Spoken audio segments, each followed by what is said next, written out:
Hey guys, tonight we're stepping into a world where becoming a wife wasn't simply a matter of falling in love and saying, I do. You're standing in a drafty stone cottage in rural England, 1680, watching your mother inspect the linen chest you've been filling since you turned 12. Her fingers trace the uneven stitches of your first attempt at embroidery, a lopsided rose that makes you cringe even now. Outside, the village women are already whispering about whether you'll be ready in time, whether your dowry will be enough, whether the blacksmith's son will even consider you worthy. This isn't a romantic comedy. This is an audition for a role you'll play for the rest of your life, and everyone's watching. The story may solve mysteries you never had an explanation for. Why that great-great-grandmother in your family tree married so late, or why another never married at all. So, before you explore the story with me, please take a moment to help me subscribe to the channel, like and share this video, or maybe leave a comment below, but make sure you do it when you really like what I bring to you. Tell me where you're watching from tonight, what time it is in your corner of the world, or maybe just share what intrigues you most about history's hidden expectations. Your words create a community of curious minds, all drifting towards sleep together. Now, let's keep the lights as soft as possible. Turn on the fan for a gentle sound to help the story feel more emotional, and let's embark on tonight's journey together. You're learning to spin wool before you can write your own name. Your fingers are clumsy at first, the thread breaking again and again as your grandmother sighs from her chair by the fire. This skill isn't optional. In most of Europe, from the medieval period through the 19th century, a woman's ability to transform raw flax or wool into usable thread, then into cloth, then into garments and household linens, serves as her resume. Potential mothers-in-law actually visit homes to inspect a young woman's work. They run their hands over the texture of her woven fabric. Checking for consistent tension, they hold her spun thread up to the light, looking for thick and thin spots that reveal inexperience or, worse, laziness. The word spinster originates from this very requirement, before it becomes a slightly pitying term for unmarried women. It simply describes a woman's occupation. She spins. But here's the twist historians love to debate. Did the term become associated with unmarried women because spinning was what unmarried women did while waiting for marriage? Or because women who were particularly skilled at spinning could support themselves and therefore didn't need husbands? The chicken and egg question keeps academics arguing in journal articles to this day. You're also mastering the art of bread making, but not just any bread. You need to prove you can judge the readiness of dough by feel, that you understand how weather affects rising times, that you can manage a hearth fire to create even heat without wasting fuel. In cultures from Scandinavia to the Mediterranean, a woman who can't produce consistent, edible bread is considered unfit for marriage. Your future mother-in-law might show up unannounced on baking day, watching silently as you work. One woman in a Dutch village record from 1654 had her engagement broken because she burned 3 consecutive loaves during such an inspection. The scandal followed her for years.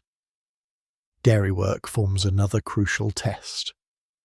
You're standing in the cool dimness of a spring house, learning to sense the exact moment when cream becomes butter, when curds are ready to separate from whey, when cheese needs turning. In rural communities across Europe and colonial America, dairy products often represent a household's wealth. A woman skilled in dairy management can produce surplus goods to sell at market, making her a valuable economic asset. Marriage negotiations sometimes include discussions of a woman's cheese-making reputation. It sounds absurd until you remember that a wheel of aged cheese could be worth several weeks' wages, Your training extends to herbal knowledge and basic medical care. You're memorizing which plants soothe coughs, which reduce fever, which help with childbirth pain. This knowledge passes from mother to daughter, aunt to niece, creating an informal but essential medical system. A woman who knows her herbs becomes more valuable to a potential husband's family because she can keep them alive and relatively healthy.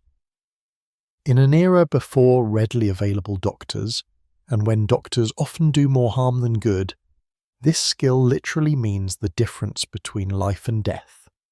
Historians still argue whether this herbal knowledge represents women's power or their burden. Both, probably.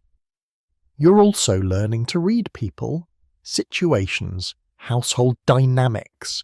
You observe how your mother manages your father's moods, how she stretches resources during lean times, how she maintains authority over household servants or younger family members while appearing to defer to male authority. This invisible curriculum teaches you negotiation, diplomacy, resource management, and strategic thinking. These soft skills don't appear in any official requirements list, but they're absolutely essential. A woman who can't navigate complex family politics will make life miserable for everyone, and families know it. The inspection process isn't always formal or obvious.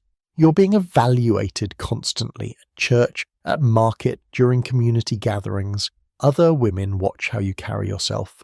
Whether you gossip appropriately or excessively, if you show respect to elders, how you interact with children, one seemingly minor social misstep, laughing too loudly and speaking too freely, dressing slightly inappropriately, can damage your reputation and marriageability.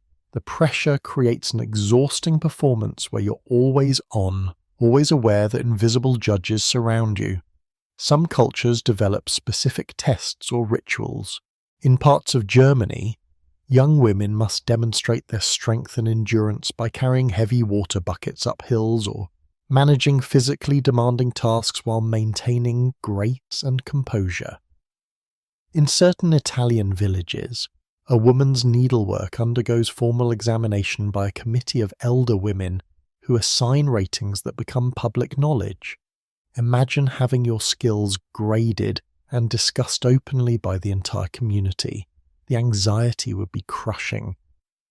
The economic reality underlying these requirements rarely gets discussed openly, but you understand it instinctively. Your labour will contribute significantly to your future household survival and prosperity. This isn't about romance or partnership in the modern sense. It's about economic unit formation. Two people combining their skills, resources, and labour to create a viable household. If you can't pull your weight, you're a liability rather than an asset. The pressure to prove yourself stems from genuine survival concerns, not just arbitrary tradition. You notice something interesting, though. While these demands feel oppressive, they also provide you with valuable skills and a certain kind of power. You're becoming genuinely competent at complex tasks. You're developing expertise that will serve you throughout your life, regardless of marriage. Some women use these skills to remain independent, supporting themselves through spinning, weaving, baking, or herb selling. The same requirements meant to prepare you for marriage also provide potential escape routes from it. The irony isn't lost on you. The regional variations fascinate anyone studying this topic. In some areas, demonstrating literacy adds to your value, but in others, it makes you suspect, possibly too educated, dangerously independent-minded. In certain communities, physical strength and outdoor work skills matter most. In others, refined indoor accomplishments take precedence.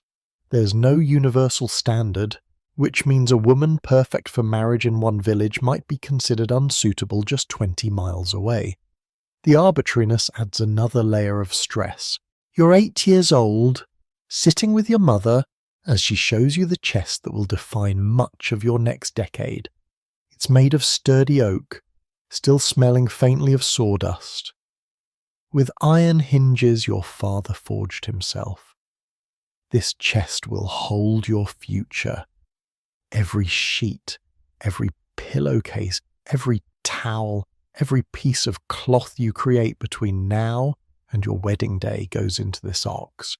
In many European cultures, this dowry chest, called a hope chest, glory box, or trousseau trunk, depending on where you live, represents the price of admission to married life. Without it filled to acceptable standards, you're not marriageable. The pressure starts early.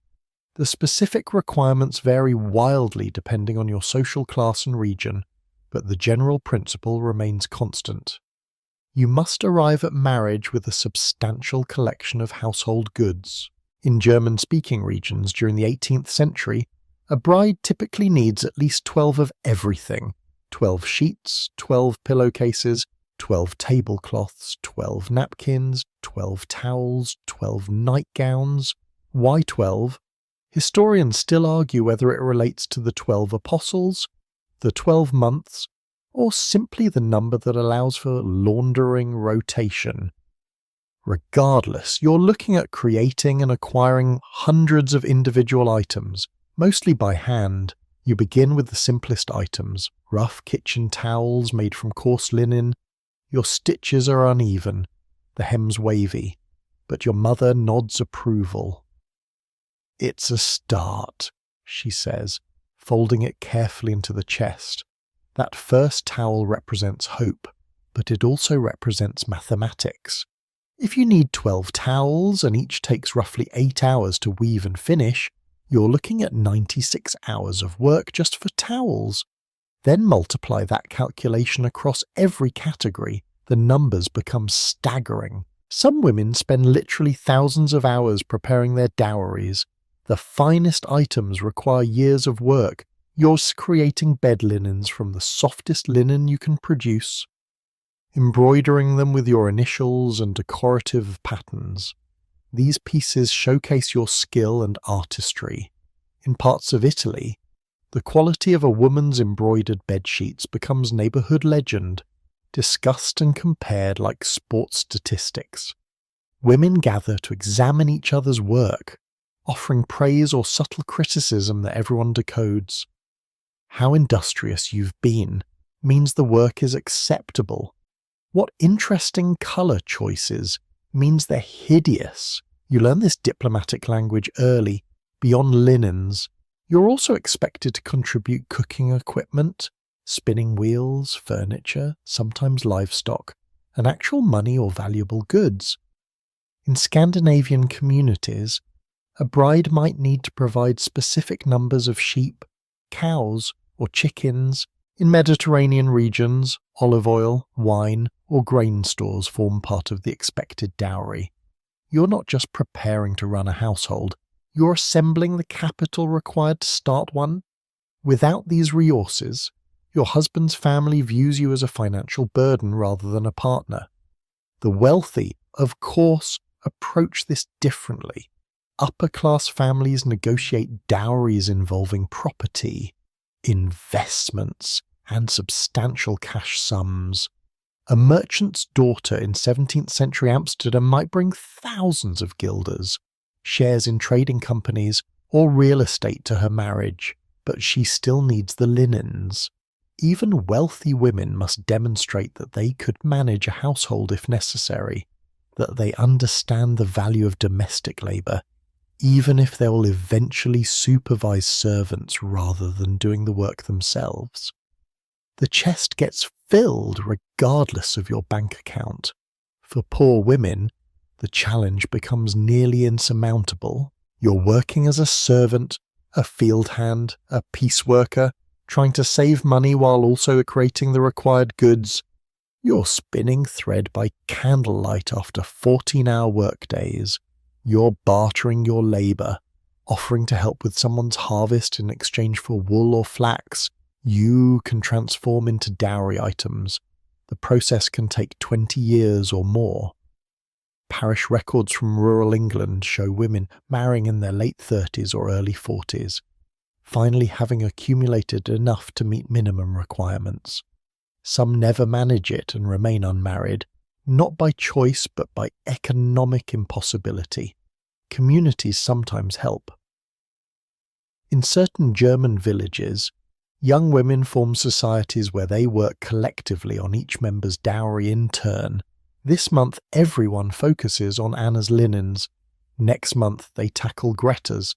The system spreads the labour and creates social bonds, but it also means your marriage timeline depends partly on other people's productivity and goodwills.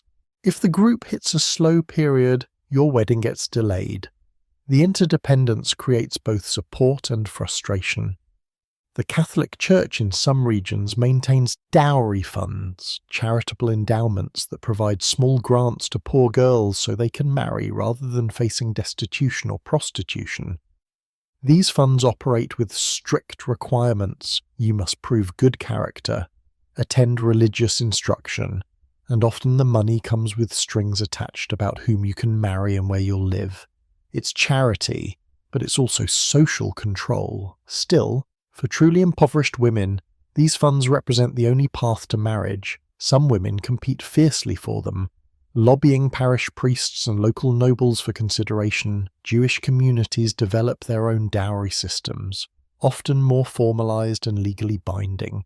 The ketubah, the marriage contract, specifies exactly what the bride brings and what protection she receives.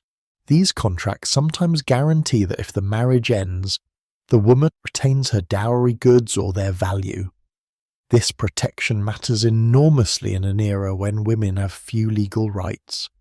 The detailed negotiations over dowry terms can take months, with families arguing over every item's value and every clause's wording. Marriage becomes a legal transaction that happens to involve a wedding ceremony. You're also aware of the darker implications. The dowry system essentially prices women. Your value gets calculated in sheets and sheep, in coins and cookware. Women with larger dowries attract more or better marriage proposals. Women with smaller dowries face limited options or exploitation. Some men marry primarily for the dowry, caring little about the actual woman. Historians document cases where men go through multiple marriages, effectively collecting dowries as a business model. Your grandmother warns you about such men, tells you to watch for certain quinces, but how do you really know until it's too late? The system also creates terrible pressure on fathers and male guardians. They're expected to provide daughters with adequate dowries, and failure to do so brings family shame. Some fathers go into debt financing dowries. Others prioritize sons' education and careers while scrambling to marry off daughters as cheaply as possible. If you have multiple sisters, the challenge multiplies. Birth order matters. Often families focus resources on marrying off the eldest daughter first, leaving younger sisters waiting and hoping resources remain. Some younger daughters never get their turn. Occasionally you hear whispers of women who rebel. One story circulates about a girl 2 villages over who refused to spend years filling a chest, who eloped with a travelling musician and left with nothing but the clothes on her back. The story ends badly. She returns a year later, abandoned and destitute, and everyone uses it as a cautionary tale. But part of you wonders about that year of freedom, that brief escape from the chest and its endless demands. The wondering feels dangerous, so you push it away and return to your embroidery. The chest becomes a physical manifestation of time, labour, and dreams. You can open it and see years of your life transformed into fabric. Each item carries memories. The sheet you finished the summer your grandfather died. The tablecloth you embroidered while recovering from fever. The towels you made during the winter when you fell in love with the cooper's apprentice who married someone else. The chest holds your history, your skills, your hopes, and increasingly your anxiety about whether it will ever be enough. You're walking to church on Sunday morning, acutely aware that your reputation is making the journey with you. Every step, every glance, every word you exchange with neighbours gets observed, interpreted, and filed away in the collective memory of your community. In the centuries before marriage, reputation isn't just important, it's everything. A single scandal can render you unmarriageable. Regardless of your dowry size or domestic skills, you're living under a microscope. And the people holding it are experts at finding flaws. The standards are absurdly specific and often contradictory. You must be modest but not prudish, and friendly but not forward, attractive but not vain, conversational but not chatty, visible but not attention-seeking. Finding the exact middle point of each spectrum requires constant calibration. You watch other women for clues, noting which behaviours bring nods of approval and which spark whispered criticism. The older women are particularly judgmental, their sharp eyes missing nothing. They remember every misstep, every questionable moment, and they talk. Your virginity forms the cornerstone of reputation, but proving it becomes bizarrely complicated. You're expected to be innocent, but not so naive that you don't understand household management and childbirth. You should blush at crude jokes, but not act shocked. That suggests you're pretending ignorance, which implies you actually know too much. In some communities, rumours about a woman's virtue can be proven through humiliating physical examinations by midwives or elder women. The invasion of privacy is absolute. The trauma lasting. Even accusations without proof can destroy prospects, because who wants to risk marrying damaged goods? The chaperone system reaches absurd levels. You can't walk alone with a man who isn't family, can't be in a room with a closed door, can't exchange letters without supervision, can't dance more than the acceptable number of times with the same partner. In upper-class European society during the 18th and 19th centuries, elaborate rules govern every interaction. Your mother, an aunt, or a paid companion must accompany you everywhere. These chaperones aren't just present, they're actively monitoring, ready to intervene if you lean too close during conversation or let a hand touch linger a second too long. But here's where it gets interesting. Chaperones sometimes become allies. An understanding aunt might position herself where she can see you but not hear you, giving you precious moments of private conversation. A sympathetic older sister might fall asleep during a parlour visit, creating plausible deniability. The system meant to restrict you also creates opportunities for subversion. You learn to communicate through glances, through the language of fans, through coded phrases that mean one thing to chaperones and another to your intended. It's exhausting but sometimes thrilling. A game where the stakes are your entire future. The church serves as both protector and enforcer of reputation. Regular attendance is mandatory, but it's not just about piety. The church provides a legitimate space for being seen, for displaying virtue, for encountering potential suitors under respectable circumstances. You're performing religiosity, but you're also being evaluated on your performance. Do you pay attention during sermons? Do you sing hymns with appropriate enthusiasm but not excessive emotion? Do you dress modestly but becomingly?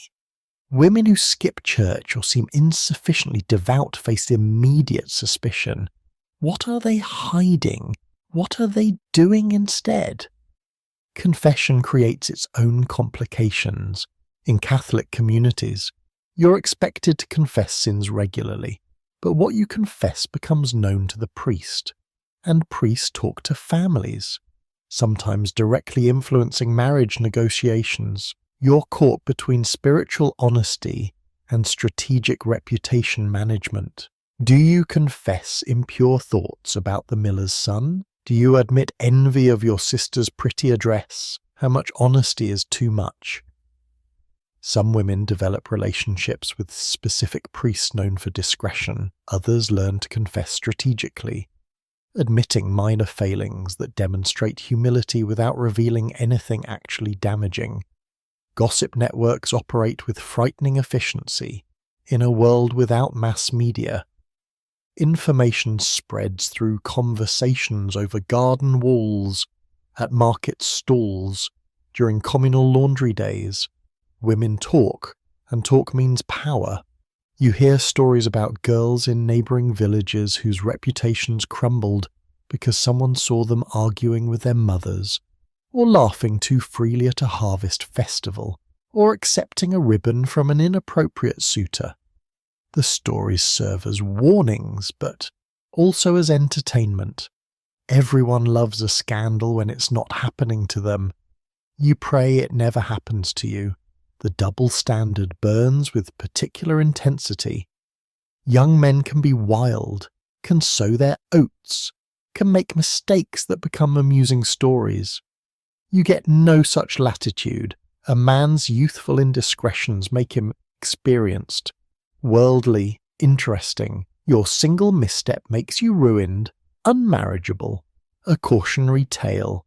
The unfairness of it occasionally overwhelms you. But complaining about unfairness is itself considered unseemly. You're supposed to accept these standards with grace, to see them as protective rather than restrictive. Some women genuinely internalize this view. Others simply learn to perform acceptance while seething internally. Physical appearance becomes tangled with reputation in complicated ways. You need to be attractive enough to draw interest, but not so beautiful that you attract the wrong kind of attention. Excessive beauty actually hurts some women's prospects because it suggests vanity or prompts accusations that they've used their looks manipulatively. Plain women sometimes fare better in reputation terms. They are considered safer, less likely to stray, more focused on the practical matters than appearance. But being too plain also carries risks, suggesting poor health or inferior breeding. You can't win, so you aim for that mythical middle ground, pleasantly presentable. Historians still argue whether reputation standards were primarily about controlling women's sexuality or about maintaining social order more broadly. Both, obviously, but the relative weights matter for understanding whether women had any agency within the system. Some scholars argue that women used reputation as currency, that maintaining spotless characters gave them negotiating power in marriage arrangements and community standing. Others contend that reputation served purely as a control mechanism, a way to limit women's freedom and choices. You, living inside the system, recognize elements of both. Reputation restricts you but also protects you. It limits options but also provides clear rules. The ambiguity is dizzying. Class affects reputation standards dramatically. Upper-class women face more elaborate rules but also have more resources to recover from minor scandals. A wealthy family can relocate a daughter whose reputation suffers, essentially giving her a fresh start in a new community where nobody knows her history. Poor women have no such escape hatches. Your entire life unfolds in one small area where everyone knows everyone, and memories stretch back generations. One mistake follows you forever, shaping every subsequent opportunity or lack thereof. Some communities develop formal reputation certification systems. In parts of Scotland and Ireland, parish priests issue character certificates confirming a woman's virtue and suitability for marriage. These documents get presented during marriage negotiations like credentials. Women without certificates face deep suspicion. What happened that the priest wouldn't vouch for her? The certificates create bizarre incentives. You're incentivized to be extra visible in your virtue, to perform goodness in ways the priest notices and remembers. genuine private morality matters less than witnessed public displays, you're exhausted by the constant performance, but you've also internalized much of it. When you see another young woman behaving questionably, you feel that reflexive judgment, that whisper of disapproval. You've become part of the system that constrains you, policing other women's behavior because that's what you've been taught, because vigilance becomes habit, sometimes late at night. You wonder what freedom would feel like, what it would mean to simply be yourself without calculation or performance. But morning always comes, and with it the need to maintain your reputation for one more day. You're standing in a small room off the kitchen, heart pounding, while your future mother-in-law summons the village midwife. This is the inspection you've dreaded since the marriage negotiations began. The midwife arrives with her knowing eyes and experienced hands, and you understand that your body is about to be evaluated like livestock at market in many cultures across Europe, Asia, and beyond. A woman's physical capacity for childbearing undergoes scrutiny before marriage contracts are finalized. The humiliation is profound, but refusal means the engagement ends immediately. The midwife examines your hips, pressing and measuring. Wide hips suggest easier childbirth, a crucial consideration when maternal and infant mortality rates hover horrifyingly high. She observes your overall health, checking for signs of disease, weakness, or deformity that might complicate pregnancy. In some regions, she performs internal examinations to verify virginity and assess reproductive anatomy. You're trying not to cry, trying to remain dignified while being prodded like a prize mare. Your mother stands nearby, her face carefully neutral, but you can see tension in her shoulders. If you fail this inspection, the shame extends to your entire family. The concept of fertility signs becomes an obsession. Everyone watches for indicators that a young woman will bear children easily and abundantly. Do you menstruate regularly?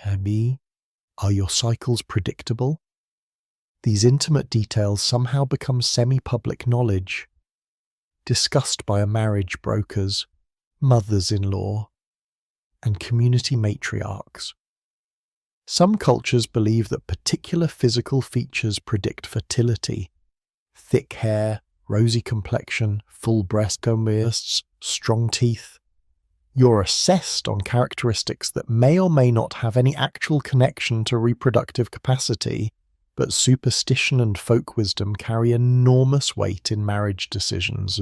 In certain Chinese traditions, matchmakers examine a young woman's ears, believing their shape and size indicate fertility and temperament. In parts of India, astrologers compare birth charts to predict compatibility and childbearing success. Jewish communities sometimes consult with rabbis about family medical histories, trying to avoid unions where hereditary conditions might pass to children. Every culture develops its own pseudoscientific methods for predicting reproductive success, and you're subject to whichever system governs your particular time and place. The scrutiny feels invasive regardless of its form. Some families take inspection to disturbing extremes. Historical records document cases where potential mothers-in-law demand proof of menstruation, actual bloodied cloths shown as evidence of fertility. Other families insist on medical examinations by multiple midwives or physicians, seeking consensus on a woman's suitability. In a French village in 1702, one engagement was broken after 3 separate midwives expressed concerns about a young woman's narrow pelvis. She eventually married a widower, desperate for a housekeeper who didn't care about her childbearing prospects. But the initial rejection scarred her reputation permanently. The irony, of course, is that fertility remains largely mysterious to everyone involved. The inspections and assessments provide an illusion of control over something fundamentally uncontrollable. A woman who passes every physical examination with glowing reports might still struggle with infertility, Another woman who barely meets the physical standards might bear 10 healthy children. But acknowledging this uncertainty would undermine the entire system. So everyone pretends the inspections provide meaningful predictive information. You participate in the charade because you have no choice. Age becomes another crucial factor, but the sweet spot keeps shifting depending on culture and era. In some communities, younger is better. Girls married off at 14 or 15 are considered ideal because they have maximum childbearing years ahead. In other contexts, too young is considered risky, and families wait until girls reach their late teens or early 20s when, if their bodies are fully matured, you're caught between competing theories, hoping you're not too young or too old, that you hit the market at exactly the right moment. The pressure is immense. Historians still argue whether these physical examinations were primarily about ensuring heirs or about controlling women's bodies more broadly, in societies where lineage and inheritance flow through male lines. Producing sons becomes essential. A woman's entire value in marriage often reduces to her womb's capacity to generate male heirs. If you marry and fail to produce children, or produce only daughters, you face blame, potential divorce, or replacement by additional wives. The physical inspection before marriage serves as a down payment on this expectation, a preview of the scrutiny your body will endure throughout married life. Some women develop strategies for managing these examinations. Midwives, surprisingly, sometimes become allies. A sympathetic midwife might emphasize positive findings and downplay concerning ones, essentially advocating for the young woman. In communities where midwives hold significant authority, their word can make or break an engagement. Smart families cultivate good relationships with midwives, offering gifts or favors that might influence future reports. You're learning that even invasive systems contain opportunities for negotiation and advocacy if you know how to access them. The virginity obsession reaches particularly absurd heights. Methods for proving virginity range from the useless to the actively harmful. Some cultures believe virgins bleed on their wedding nights, except many don't due to normal anatomical variation. And many non-virgins do bleed from wedding night nervousness and rough handling.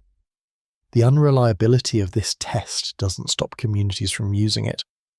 Women who don't bleed face accusations, violence, or abandonment. Some women prepare fake blood using animal bladders and berries. The deception becomes necessary survival. In certain Ottoman territories, wedding night blood-stained sheets are publicly displayed, proving consummation and virginity simultaneously. The practice turns the most intimate moment into public spectacle. Some families station relatives outside the bridal chamber, waiting for evidence. The psychological damage of such practices is immeasurable, but discussing trauma is considered weak or ungrateful. You're supposed to accept these customs as natural, traditional, simply how things are done. Questioning them marks you as difficult or dangerously modern-minded. Class differences in physical examination are stark. Upper-class families employ actual physicians. Conduct examinations in private settings with some semblance of dignity. Poor families rely on village midwives or older women with no formal training, conducting inspections in shared rooms or even semi-public spaces. The rich get privacy and professionalism. The poor get humiliation and rough handling. But regardless of class, the fundamental violation remains. Your body is not entirely your own. It belongs partly to your future husband's family, to community expectations, to reproductive imperatives that supersede personal dignity. Some women rebel in small ways. You might refuse certain examinations, risking the engagement but maintaining bodily autonomy. You might insist on having your mother or a trusted female relative present during inspections, Adding a witness to prevent the worst abuses, you might seek out sympathetic midwives known for gentleness and discretion. These small resistances don't overturn the system, but they create tiny spaces of control within an overwhelmingly controlling situation. Sometimes tiny spaces are all you get, and you learn to value them accordingly. You're 6 years old, sitting beside your grandmother while she teaches you the first embroidery stitch. The needle feels enormous in your small fingers. The thread keeps tangling, but she guides your hands with patient firmness. This lesson isn't about making something pretty. It's about beginning an education that will span the next decade or more. The womanly arts aren't optional hobbies or pleasant pastimes. They're requirements, skills that will be tested, evaluated, and ultimately determine your value in the marriage market. You're starting your professional training. Accept the profession is simply being a woman deemed acceptable for marriage. Embroidery sits at the top of the accomplishment hierarchy, especially for women aspiring to middle-class or higher marriages. You're learning dozens of different stitches, cross-stitch, satin stitch, chain stitch, French knots. Each has specific applications, and knowing when to use which demonstrates sophistication and training. By your teens, you're creating elaborate samplers that showcase your skills: alphabets, numbers, moral verses, decorative borders, tiny figures and flowers. These samplers get framed and displayed, essentially serving as your artistic resume. Potential suitors' families examine them closely, judging your patience, precision, and aesthetic sensibility through your needlework. Cooking education extends far beyond basic bread making. You're memorizing hundreds of recipes, learning regional specialties that identify you as properly trained in local traditions. In France, you must master specific sauces and pastries. In England, you're learning to manage roasting times for different meats and create proper puddings. In Italy, pasta making becomes an art form requiring years of practice. Each culture has its signature dishes, and women who can't produce them competently face criticism and diminished marriage prospects. You're literally cooking your way toward respectability. The complexity of historical cooking strikes modern observers as shocking. Without thermometers, timers, or standardized measurements, you're learning to judge everything by feel, sight, smell, and experience. You know bread dough is ready when it feels like an earlobe. You know the fire is the right temperature for roasting when you can hold your hand at oven level for exactly 3 seconds. You know cream is becoming butter when the sound of churning changes pitch. This knowledge takes years to acquire and represents genuine expertise. In odd ways, the dismissal of women's domestic skills as just cooking or just sewing erases the reality that these are legitimate crafts requiring extensive training. Herbal medicine and folk remedies form another crucial component of your education. Your mother takes you on gathering expeditions, teaching you to identify chamomile for stomach complaints, willow bark for fever, yarrow for wounds, pennyroyal for women's troubles. You're learning which plants help and which harm. A mistake could kill someone, so the stakes are high. You prepare tinctures, salves, poultices, and teas. When someone in the household falls ill, you'll be expected to know what to do, at least for common ailments. This medical knowledge makes women indispensable, though it also makes them vulnerable to accusations of witchcraft if someone dies despite treatment or if you know too much about fertility control. Some families send daughters to what amount to finishing schools, informal institutions where elite women teach domestic arts to paying students. In 18th century England, these schools offer instruction in accomplishments including embroidery, painting, music, French language and dancing, and household management. The goal is creating marriageable ladies who can manage estates and entertain appropriately. You're learning to be ornamental and useful simultaneously, a difficult balance. Too much focus on ornamental skills suggests frivolity. Too much focus on practical skills suggests low status. Finding the right mix becomes its own challenge. Music represents a particularly class-stratified accomplishment. Upper-class women learn piano, harp, or singing, instruments and skills that entertain guests and demonstrate refinement. You practice for hours daily, developing the technique that proves you've had leisure time for such pursuits. Middle-class women might learn simpler instruments or focus on singing hymns. Poor women generally have no musical training at all, lacking both time and resources. When a young woman plays piano beautifully at a social gathering, she's really announcing, "My family can afford to give me years of lessons," which translates to desirability in the marriage market. Reading and writing skills are weirdly controversial. In some eras and places, literacy is expected. You need to read recipes, keep household accounts, write letters, manage a state business if necessary. In other contexts, too much literacy seems dangerous. Can you be trusted not to read inappropriate material? Will you get ideas above your station? Might you correspond secretly with inappropriate men? Families navigate these concerns carefully, providing enough education to be useful, but not so much that daughters become uncontrollable. You're learning in a space bounded by utility and suspicion, never quite sure how much knowledge is too much. Childcare education begins early. You're expected to help raise younger siblings, learning through direct experience how to soothe crying babies, change soiled cloths, feed small children, manage childhood illnesses, and maintain authority without losing patience. By the time you marry, you should already know the basics of motherhood.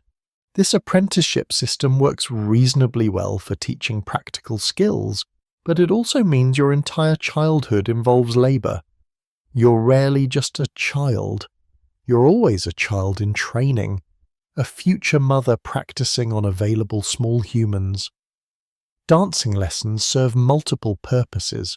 Obviously, you need to dance competently at social gatherings. It's one of the few acceptable ways to interact physically with potential suitors, but dance also teaches posture, grace, spatial awareness, and social coordination. You're learning to move through spaces elegantly, to coordinate with partners, to read social cues about when to approach or withdraw. Dance masters in European courts become incredibly influential, and their approval matters enormously. A young woman who dances beautifully has mastered something that can't be faked. Either you've had training or you haven't, and it shows immediately. Historians still argue whether these accomplishments represented oppression or empowerment. Did forcing women to master domestic arts limit them by preparing them only for household roles? Or did these skills provide women with genuine expertise and household authority that translated to real power within their spheres? Both perspectives hold truth. You're simultaneously learning valuable skills and being shaped for limited roles. The education makes you competent, but also constrains you within competence boundaries defined by gender expectations. Some women discover genuine passion within these prescribed pursuits. Your embroidery moves beyond technical skill into artistry. Your herbal knowledge deepens into something approaching modern pharmacology. Your cooking becomes creative expression. Finding joy and identity within constrained options represents a kind of resistance or adaptation, making the best of limited circumstances.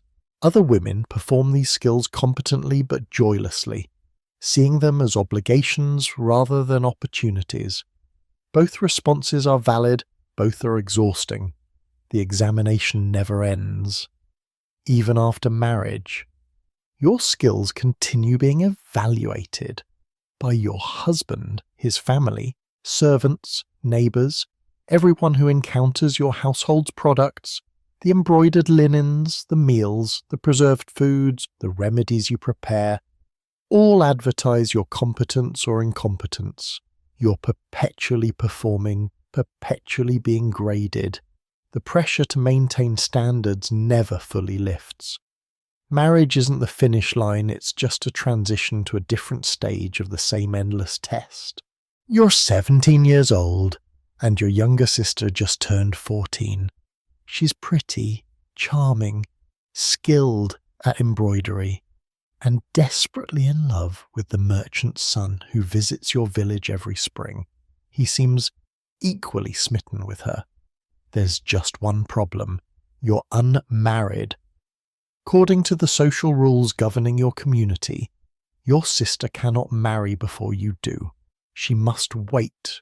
The merchant's son must wait, and everyone blames you for the delay, even though you didn't create the rule and have no power to change it. The weight of your sister's future presses down on your shoulders alongside your own uncertain prospects. This age hierarchy system operates across numerous cultures with ironclad rigidity. Daughters must marry in birth order, eldest first, then the second, then the third, and so on down the line. The reasoning combines superstition with practical concerns. Some believe that allowing younger sisters to marry first brings bad luck or suggests something wrong with the older sister. Others argue it simply makes social sense. The eldest has been preparing longest and deserves first opportunity. Regardless of reasoning, the rule creates enormous pressure and frequent tragedy. You watch your sister's face as the merchant's son departs for another season, her hope dimming slightly each time. She never says anything directly, but you feel the unspoken resentment. Your parents try to hide their frustration, but you catch those meaningful glances between them. They are wondering what's wrong with you, why proposals haven't materialized, how long this waiting will continue. Every season that passes tightens the anxiety. Your sister is aging too. If you take much longer, she might miss her prime marriageable years entirely. The guilt is crushing. Some families develop creative workarounds. In certain Italian regions, if an eldest daughter seems unlikely to marry, families arrange for her to enter a convent. This technically removes her from the marriage queue, freeing younger sisters to proceed. The practice creates entire convents full of women who weren't necessarily called to religious life but were obstacles to family marriage strategies. These women spend lifetimes in religious institutions they never wanted, sacrificed to birth order and family expediency. Some find peace or purpose in monastic life. Others endure decades of bitter resentment. In other communities, families marry off difficult eldest daughters to much older men. Widowers or otherwise less desirable matches. The priority becomes removing the obstacle rather than finding an ideal match. You hear stories about young women married to men 40 years their senior, essentially serving as nurses until widowhood finally releases them. Your mother sometimes makes pointed comments about the Cooper's elderly widower, about how he's quite wealthy and would surely be grateful for a young wife. You pretend not to understand the hints, but you understand perfectly. The message is clear. Marry anyone, and just marry, so your sister can proceed. The psychological dynamics within families become toxic. Younger sisters oscillate between sympathy and resentment. Sometimes your sister holds your hand and says she doesn't mind waiting, that the right person will come for you both. Other times you catch her crying or snapping at you over trivial matters. The frustration leaking out despite her best efforts. Your relationship, once close, develops complicated layers of guilt, resentment, obligation, and love. You're trapped together in a situation neither created. Both victims of rules beyond your control, your parents face impossible calculations. Should they invest more resources in your dowry and marriage prospects, potentially shortchanging your sister? Should they lower expectations for your match to speed the process, risking family status? Should they explore those workarounds like convents or foreign relocations that might free your sister but damage you?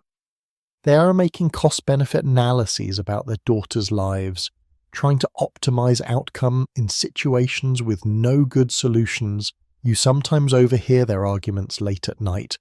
Your father's voice tired, your mother's sharp with worry.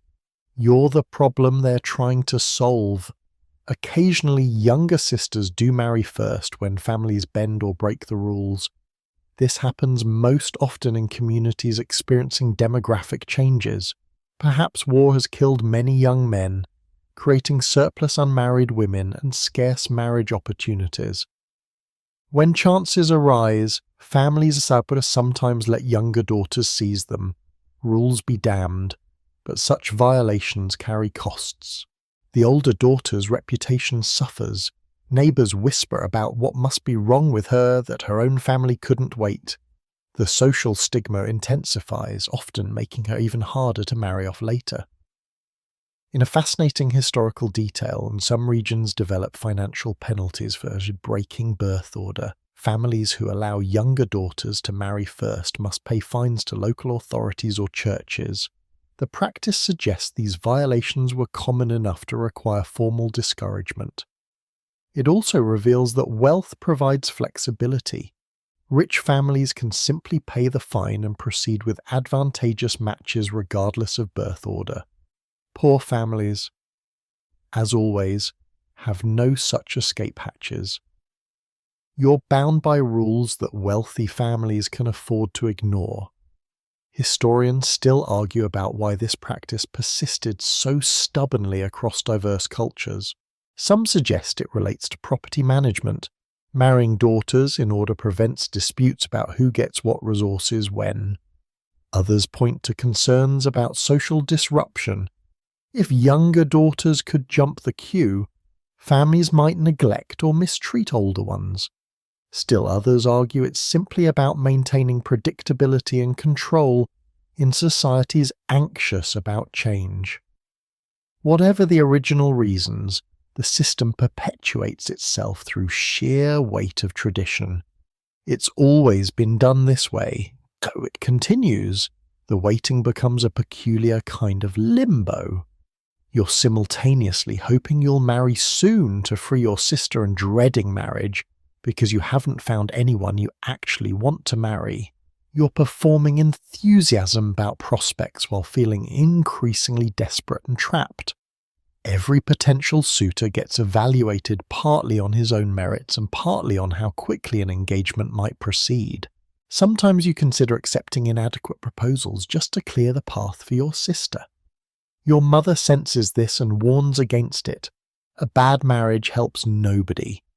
But the temptation lingers. Some elder sisters develop remarkable patience and grace under this pressure. They genuinely root for younger sisters, maintaining close relationships despite the complicated dynamics. They find ways to live fulfilled lives while unmarried, contributing to households and communities, creating identities beyond marriage that provide satisfaction. Other elder sisters become bitter, withdrawn, resentful of younger siblings who represent everything they're failing to achieve. Both responses are understandable. The pressure will break anyone eventually. It's remarkable when women maintain dignity and kindness within such punishing systems. Your sister eventually corners you one evening, tears streaming. "I'm sorry," she says. "I'm sorry for resenting you. I know it's not your fault." You hold her while she cries, and you cry too because it's not her fault either. You're both trapped, both suffering, and the only thing you can do is try not to make it worse for each other. "We'll figure it out," you tell her, though you have no idea how. The waiting continues, stretching days into weeks, weeks into months, months into years, time marked by your sister's fading hope and your mounting guilt. You're 12 years old, standing in the cold pre-dawn darkness, preparing to leave your family home for the first time. A local merchant family has agreed to take you on as a household servant, not because your family is desperately poor, though you're certainly not wealthy, but because this work serves a dual purpose. You'll earn wages that contribute to your dowry fund, and simultaneously you'll demonstrate the work ethic, reliability, and domestic competence that make you marriageable for the next several years, possibly a decade or more. Your labour will be both your job and your audition for future marriage. The weight of this double burden settles onto your young shoulders as you will to kiss your mother goodbye. Domestic service becomes the primary path for young women to accumulate marriage portions while proving their capabilities. In England, during the 17th and 18th centuries, the majority of young women between puberty and marriage work as servants in other people's households. You're cooking, cleaning, laundering, mending, caring for children, tending gardens, preserving food, managing dairies, every domestic task imaginable. The work is exhausting, the hours endless, but you're accumulating both money and reputation. A good reference from your employer can make or break your marriage prospects. You're working not just for wages, but for the recommendation letter that might change your life. The wages, by modern standards, are laughably small. You might earn a few pounds annually in 18th century England, perhaps slightly more if you develop specialised skills like fine needlework or pastry making. After years of service, you've saved enough to purchase basic household necessities, some linens, a few cooking implements, perhaps a simple piece of furniture. Combined with whatever your family can contribute, it might be sufficient for marriage to a tradesman or labourer. Might be. There are no guarantees, and you're betting years of your youth on accumulating enough to meet minimum requirements. The living conditions vary wildly depending on your employer's wealth and temperament. In a prosperous household with multiple servants, you might have decent food, adequate rest, and even some training in refined domestic management that increases your value. In a struggling household where you're the only servant, you're working from before sunrise until late night, eating skips, sleeping in unheated attics, and developing neither savings nor useful skills. You're just surviving. Some employers treat servants with basic decency. Others view them as barely human, subject to physical punishment, verbal abuse, and sexual exploitation. Sexual vulnerability haunts every young woman in service. You're living in someone else's home, subject to their authority, with limited legal protections and nowhere to go if things go wrong. Masters, masters' sons, masters' male guests. Any of them might view you as available for harassment or assault. If you become pregnant, you're dismissed immediately, your reputation destroyed, your marriage prospects obliterated. The man faces no consequences. This double standard creates a constant, gnawing fear. You learn to make yourself invisible, to avoid being alone with men, to develop elaborate strategies for deflecting attention without giving offense. The mental energy required for this constant vigilance exhausts you as much as the physical labor. Some women find alternative forms of labor that contribute to marriage funds. You might work as a seamstress, taking in piecework that you complete at home. The pay is even worse than domestic service. You are paid by the item, and unless you work impossibly fast, you barely earn enough to survive, let alone save. But at least you're in your own home, away from the sexual dangers and social isolation of live-in service. Other women work in fields during harvest seasons, or in early factories once industrialization begins, or as street vendors selling food or small goods. Every option involves brutal labor for minimal compensation, but it's labor directed toward that crucial goal of accumulating marriage resources. In rural areas, agricultural labour becomes a path toward marriage funds, you're working as a dairymaid, shepherdess, or field hand, building physical strength alongside your savings. Some farmers prefer hiring young, unmarried women because they can pay them less than men while still getting strong workers. You're learning animal husbandry, crop management, and the rhythm of agricultural seasons, all useful skills for a future farm wife, but you're also developing calloused hands, sun-damaged skin, and a weathered appearance that some consider unattractive in potential brides.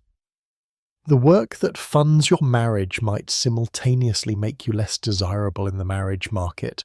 The irony is bitter. The timeline for accumulating sufficient marriage funds through labour stretches depressingly long.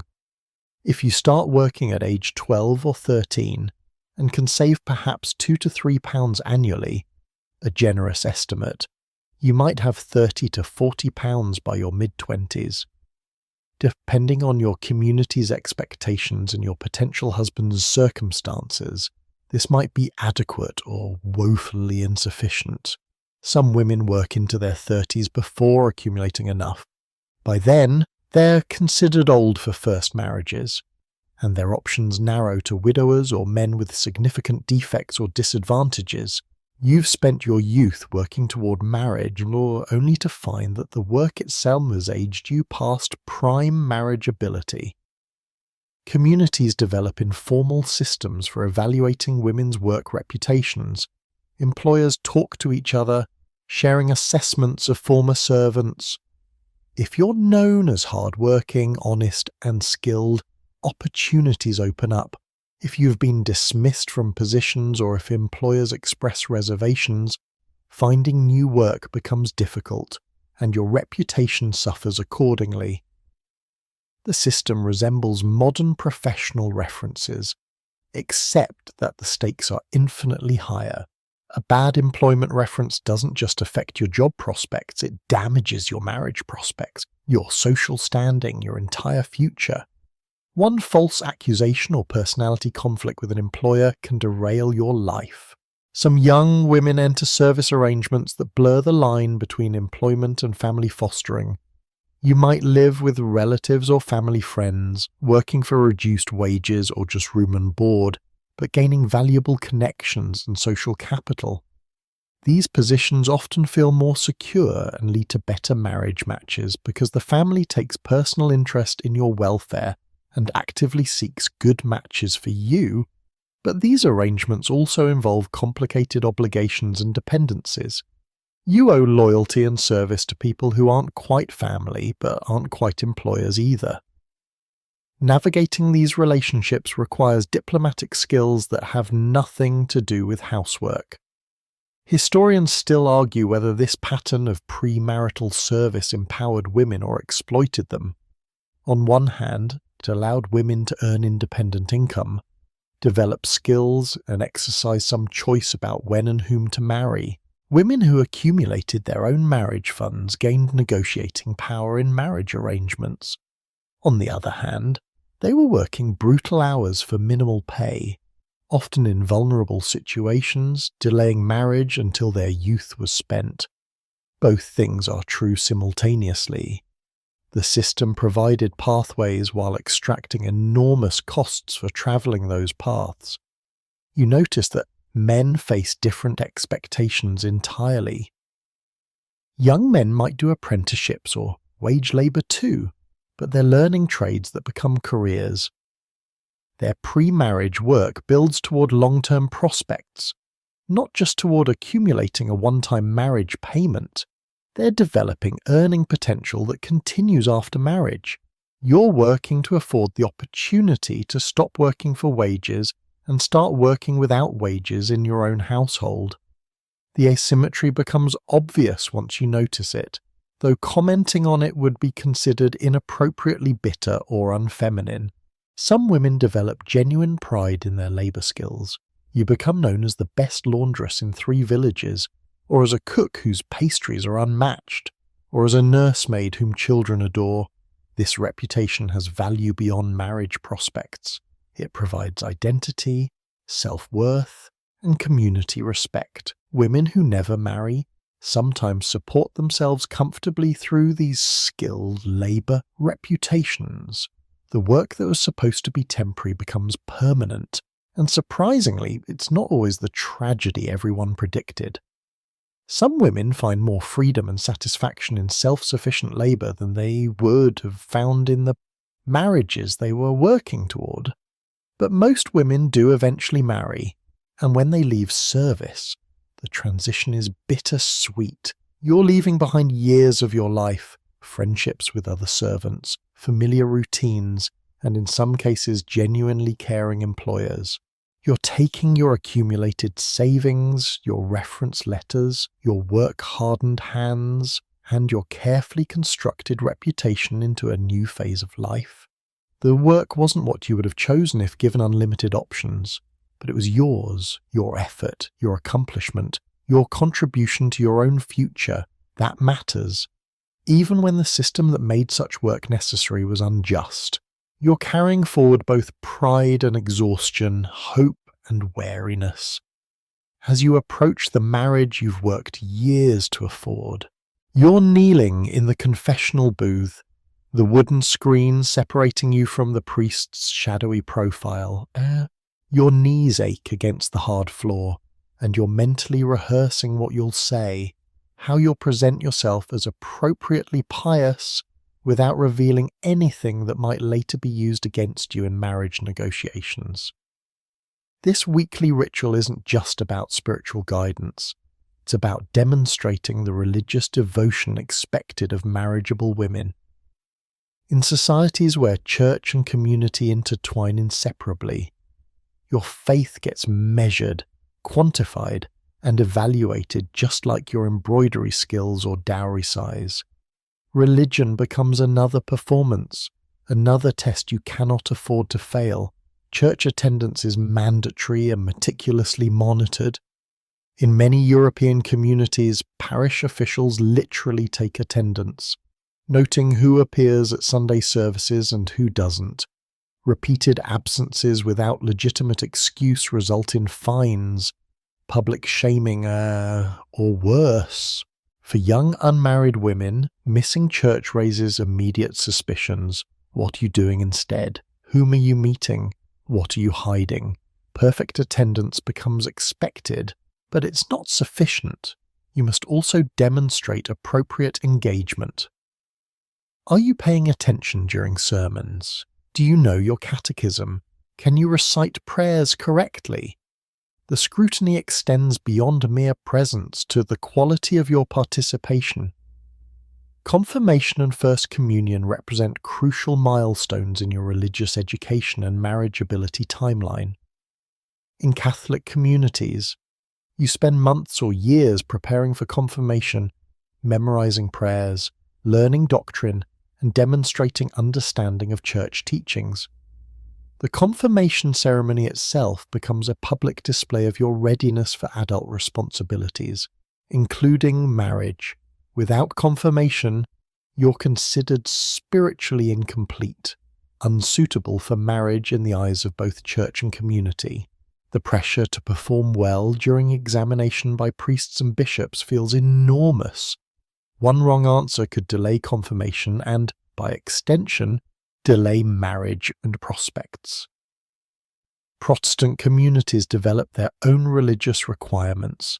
You must demonstrate understanding of Scripture, ability to read and interpret biblical texts, and commitment to Reformed theology. In Puritan New England, young women undergo extensive questioning about their spiritual experiences and conversion narratives before being admitted to full church membership. These testimonies require you to articulate personal religious experiences in ways that satisfy community standards, emotional enough to seem genuine, but not so emotional that you appear hysterical or mentally unstable. Finding that balance requires careful calibration and often coaching from family members or religious mentors.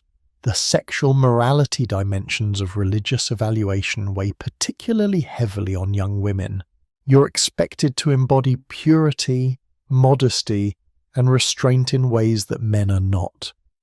Sermons frequently emphasize women's roles as moral guardians, as potential sources of sin and temptation, as beings who must be especially vigilant against corruption.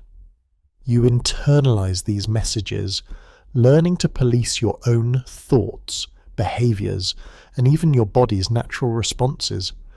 A priest might ask during confession whether you've had impure thoughts, and you must navigate the dangerous territory between admitting natural human feelings and revealing anything that suggests you're morally compromised. Charitable works and church service demonstrate practical piety that enhances marriageability. You're volunteering to clean the church, prepare altar linens, teach catechism to younger children, visit the sick, or contribute to poor relief efforts. These activities serve multiple purposes. They genuinely help the community, they keep you busy and supervised, and they advertise your virtue and industriousness.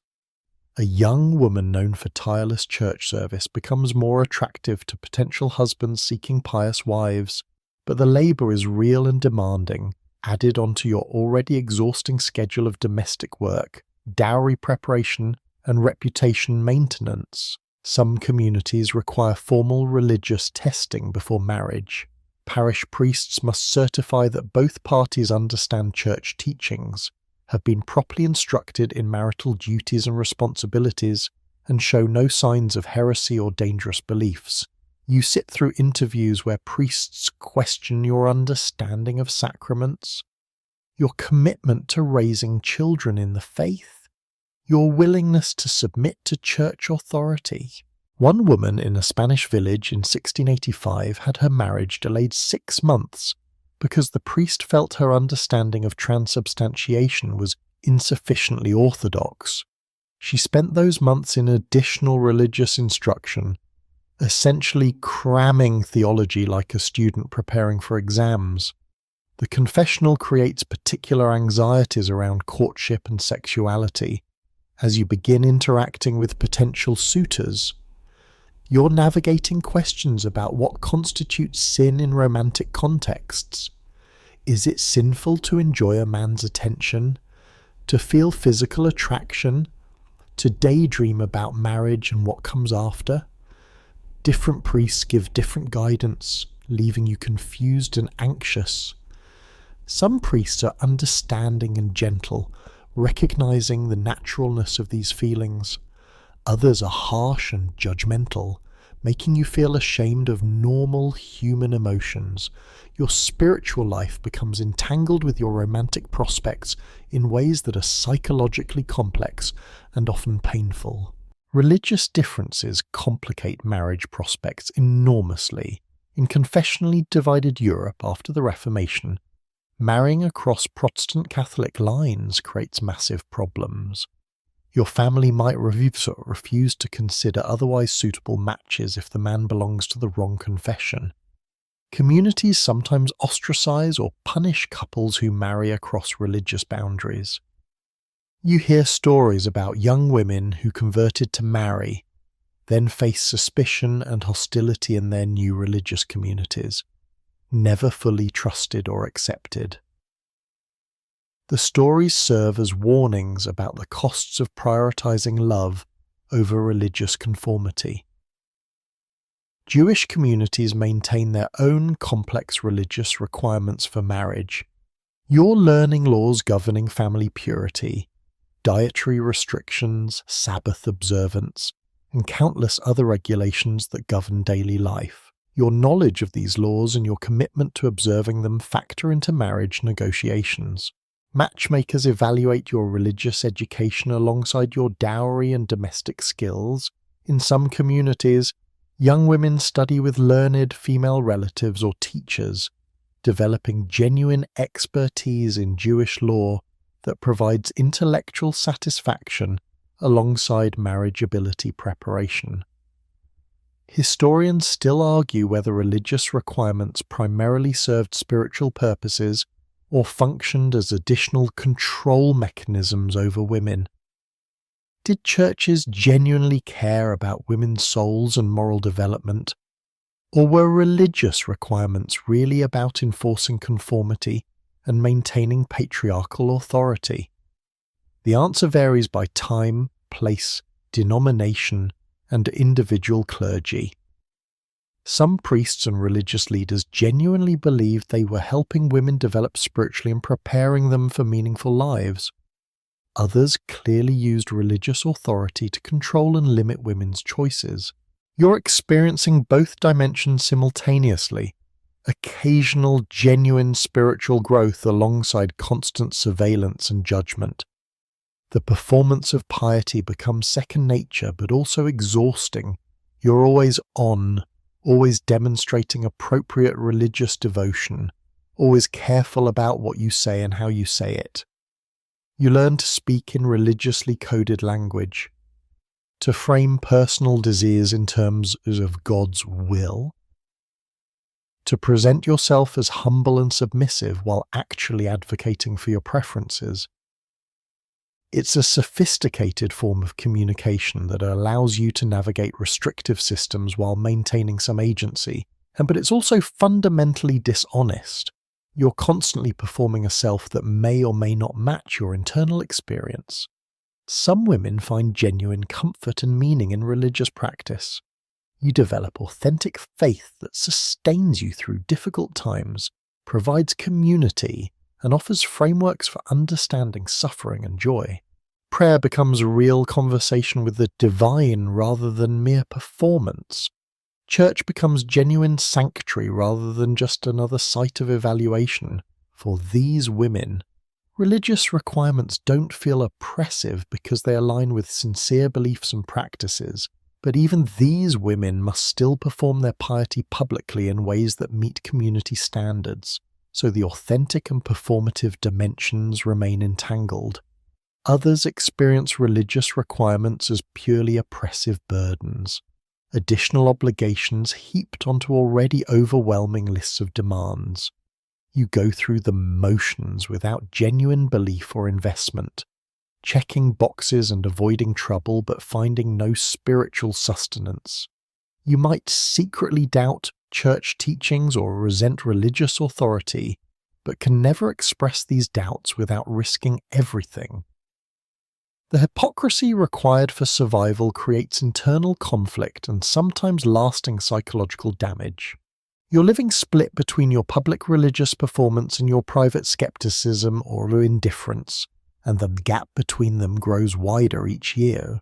You're sitting in your father's study, though sitting isn't quite accurate, since you're standing awkwardly near the door while the men conduct business.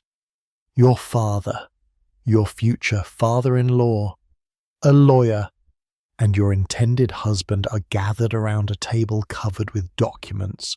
They are negotiating your marriage contract, discussing you as though you're a piece of property being transferred from one owner to another. Occasionally someone glances in your direction and asks a perfunctory question, but mostly you're simply present while your future gets determined by other people. The powerlessness is suffocating, but this is normal. This is how marriages happen. The marriage contract, called different things in different places and times, whether marriage settlement, marriage articles, or simply the marriage agreement, functions as a legal and financial document that has little to do with love and everything to do with property, inheritance, and risk management. These contracts specify exactly what you're bringing to the marriage, what happens to those assets during marriage, and crucially, what happens if the marriage ends through death or, more rarely, divorce. Every detail gets negotiated, argued over, and eventually written into legally binding language. Your dowry's exact composition and value, the groom's financial contributions, property rights, inheritance provisions for future children. All of it gets spelled out with precision that would impress modern corporate lawyers. The complexity of these contracts varies enormously by social class. Among aristocracy and wealthy merchants, marriage contracts run to dozens of pages, involving multiple properties, business interests, investments, and elaborate contingency clauses. Teams of lawyers spend weeks negotiating terms. Among common people, contracts might be simpler, a single page listing the bride's dowry goods and a few basic provisions. But even simple contracts carry enormous weight. They represent the only legal protection you might have, the only guarantee that your contributions won't simply disappear into your husband's control with no recourse for you or your family.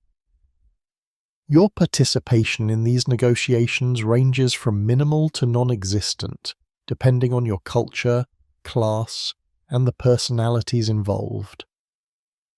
In most cases, fathers and male guardians handle negotiations while you wait elsewhere. You might be consulted on minor points. Do you prefer this piece of family jewellery or that one as part of your dowry? But the major decisions happen without your input. Some progressive families include women in negotiations, at least allowing them to hear discussions and occasionally voice opinions. But this remains rare enough that when it happens, people comment on it as unusual, even scandalous. A woman too involved in her own marriage negotiations might be considered grasping, unfeminine, or dangerously independent-minded. The financial details being negotiated determine your economic security for life. What happens to your dowry during marriage? In many legal systems, your husband gains control of everything you bring, and you have no independent property rights whatsoever. He can send it, invest it, waste it, and you have no recourse. Other systems provide some protections. Your dowry might be held in trust with only the interest available for household expenses, ensuring the principal remains intact, or contracts might specify that certain items remain yours, that your husband cannot sell or dispose of them without your consent. These provisions make the difference between having some economic security and being completely financially vulnerable. Widowhood provisions receive enormous attention during negotiations. When your husband dies, and statistically he's likely to die before you do, what happens? Do you get your dowry back? Can you remain in the family home? Will you receive ongoing support from your husband's estate? These questions matter desperately because widowhood is a likely phase of your life, and widows without financial protections face poverty or complete dependence on often hostile in-laws. Your father's lawyers push for strong widowhood provisions. Your future father-in-law's lawyers resist anything that removes resources from their family's control. The negotiations can become contentious, relationships strained, marriages delayed or cancelled over these financial disagreements. Some contracts include escape clauses or conditions, provisions for what happens if certain problems arise.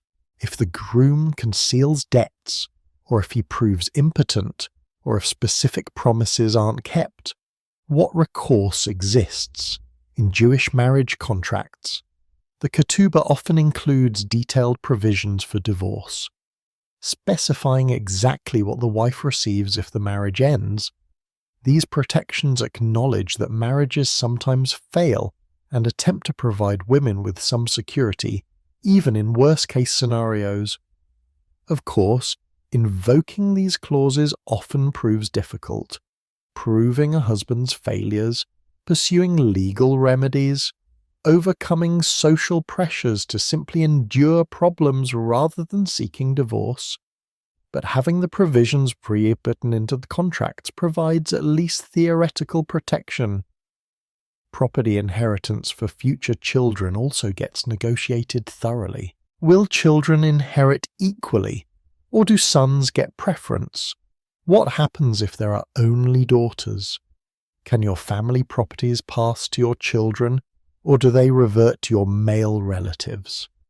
These provisions affect not just your children, but your own status and security. A woman who produces the heir to significant property gains respect and protection. A woman whose children inherit nothing becomes more vulnerable to mistreatment or neglect. You're negotiating for children who don't yet exist, trying to secure their futures and, by extension, your own importance within the family you're joining. The negotiation process reveals family dynamics and power structures with brutal clarity. You watch your father, seeing how he advocates for you or fails to. How hard he pushes for protective provisions, or how quickly he concedes to the groom's family demands. You observe your future father-in-law's attitude toward these negotiations. Does he seem fair-minded and reasonable, or grasping and hostile to your interests? You're learning about the family you're joining, gathering information about whether they'll treat you as a valued member or an acquired asset. The insights are often disturbing. Historians still argue about whether marriage contracts primarily protected women or merely formalized their subordination. Some scholars point to widowhood provisions, dowry protections, and inheritance clauses as evidence that women had some legal standing and security. Others note that women's exclusion from negotiations, their lack of control over contract terms, and the difficulty of enforcing provisions all demonstrate that contracts served primarily to manage property transfers between men. Both perspectives capture partial truths. Contracts provided some protections while operating within fundamentally patriarchal systems that limited women's rights and autonomy. Some women find ways to influence negotiations despite official exclusion. You might work through your mother, who works through your father, conveying your concerns and preferences indirectly. You might develop a relationship with your intended husband that allows you to discuss contract terms with him privately, hoping he'll advocate for provisions you want. You might enlist sympathetic relatives, an uncle, a godfather, who have standing in negotiations and will push for your interests. These indirect influences don't constitute real participation, but they're better than nothing. Small exercises of agency within constrained circumstances. The emotional toll of these negotiations rarely gets acknowledged. You're listening to your financial value being calculated, watching people argue over whether you're worth various provisions and protections. You're hearing your future father-in-law try to minimize his family's obligations to you, essentially arguing that you deserve less security and support. You're realizing that your father, whom you love and trust, might prioritize maintaining good relations with your future in-laws over securing your best interests. The disillusionment can be profound. You're entering marriage having witnessed exactly how little power you have and how vulnerable your position is. When negotiations finally conclude and contracts are signed, you're sometimes allowed to witness the signing, but you rarely sign yourself. Your father signs for you, transferring you from his authority to your husband's. The ceremony of signing reinforces your status as the object of the contract rather than a party to it. You might receive a copy of the contract, though some families keep it from you, perhaps thinking you don't need to know details or won't understand legal language. Having access to your own marriage contract becomes its own small battle. Another reminder that this agreement about your life isn't really yours. You're 14 years old, and your mother places a length of undyed linen in your hands. "This will be your first sheet," she says, and the weight of that statement settles over you like the fabric itself. For the next several years, possibly a decade or more, you'll spend countless hours spinning, weaving, sewing, and embroidering the items that will fill your trousseau, that essential collection of linens and clothing that no respectable bride can marry without. The trousseau isn't just about having nice things. It's tangible proof of your industriousness, skill, and worthiness as a wife. Every stitch you take is an investment in your future, and every imperfection is a potential source of shame. The word trousseau comes from the French word for bundle or package, and that's exactly what it is, a bundle of everything you'll need to establish and run a household. But the specific requirements vary dramatically across cultures and social classes. In upper-class French society during the 18th century, a proper trousseau might include dozens of chemises, nightgowns and undergarments, multiple complete sets of bed linens, table linens for various occasions, towels of different sizes and purposes, and elaborate clothing for different social situations.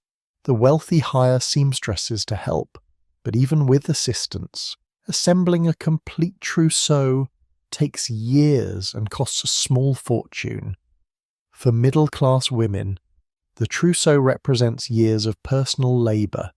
You're creating 6 to 12 sets of sheets and pillowcases, matching numbers of tablecloths and napkins, towels for kitchen and bathing, dishcloths, dusting cloths, and various specialised linens whose purposes your grandmother explains with patient detail. Each sheet requires approximately 40 hours of work from raw fibre to finished product, spinning the thread, weaving the fabric, hemming the edges, and often adding decorative embroidery or lace. The mathematics are daunting. If you need 12 sheets and each takes 40 hours, you're looking at 480 hours just for sheets. Then multiply that across every category. The embroidery on trousseau linen serves multiple purposes. Obviously, it decorates, transforming purely functional items into beautiful objects. But embroidery also displays your skill level, patience, and artistic sensibility.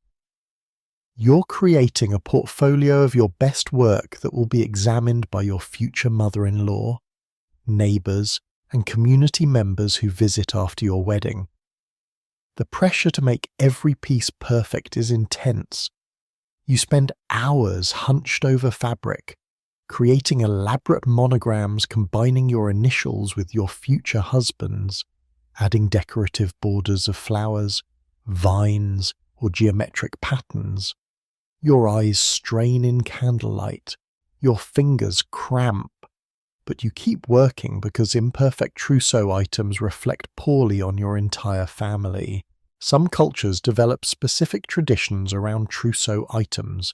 In parts of Italy, brides must include a certain number of hand-embroidered nightgowns, each more elaborate than the last, with the finest reserved for the wedding night. In Scandinavian countries, woven blankets and coverlets with traditional patterns demonstrate connection to cultural heritage and mastery of regional techniques. In England, the quality of your lace-edge pillowcases and handkerchiefs indicates your refinement and attention to detail. Each tradition adds another layer of requirements, another set of expectations you must meet. The trousseau also includes your personal clothing, the garments you'll wear as a married woman. You're sewing everyday dresses for housework, nicer dresses for church and social occasions, nightgowns, undergarments, cloaks, and accessories. In eras before ready-made clothing, every single item must be hand-sewn. You're cutting fabric carefully to minimize waste, stitching tiny seams that will withstand years of washing and wear, adding closures and decorative elements. Each garment represents hours of labor, and you need enough clothing to last years because you won't have time or resources to constantly create new wardrobes once married and managing a household. The wedding dress or wedding outfit receives special attention. Though historical wedding attire differs dramatically from modern expectations, you're not necessarily creating an elaborate white gown to be worn once and preserved forever. Instead, you're often making your finest dress, one you'll wear for the wedding, but also for other important occasions throughout your life. The colour might be blue, brown, green, or whatever suits you and your family's budget. White wedding dresses don't become standard until Queen Victoria popularises them in the mid-19th century, and even then primarily among upper classes who can afford impractical white garments. Your wedding outfit needs to be beautiful but also durable and versatile, something that justifies the time and expense invested in creating it. Storage and display of the trousseau create their own traditions and anxieties. You're carefully folding each completed item, layering them in the chest or trunk that will eventually travel with you to your new home. Some items get wrapped in cloth to protect them from dust and light.